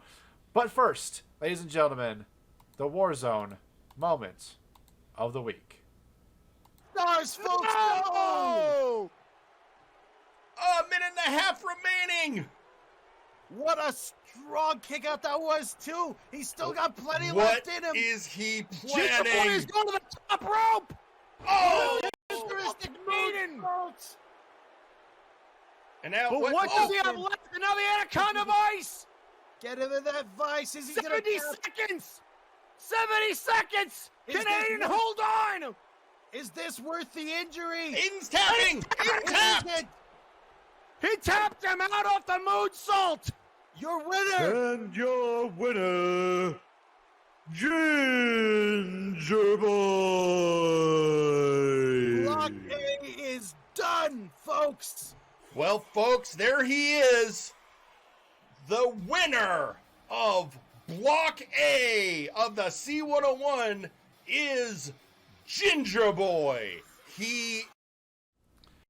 Because the end of the C101 for Block A, the winner revealed is most definitely has to be the moment of the week for Warzone, and I am so happy for Ginger Boy. Congratulations, man. You deserve it. Clap, clap, clap, clap, clap. But, ladies and gentlemen, that does. That means that we are done with Warzone for this evening. I would like to thank, again, Sonic Gav and Craig. Thank you again for the raids. Rico Rose, thank you for the bits once more. We will be back next week. But first, please tune in to twitch.tv/Dr_Caliban on Saturdays at 4 o'clock Eastern Standard Time for MNW Warzone. And once again, please tune in to twitch.tv/Edward Bosco for Friday Night Flashbang tomorrow at 8 o'clock Eastern Standard Time. I am Joe Mojo for my co-host Robbie Slick, and we are signing out. Hello, Multiverse! This is the one-man bar fight, Burnout Vaughn, and I'm here to tell you to like, share, comment, subscribe, hit that bell, because we want you here on the MNW YouTube channel. Okay, is that good? Did I get a take? Do I get paid now?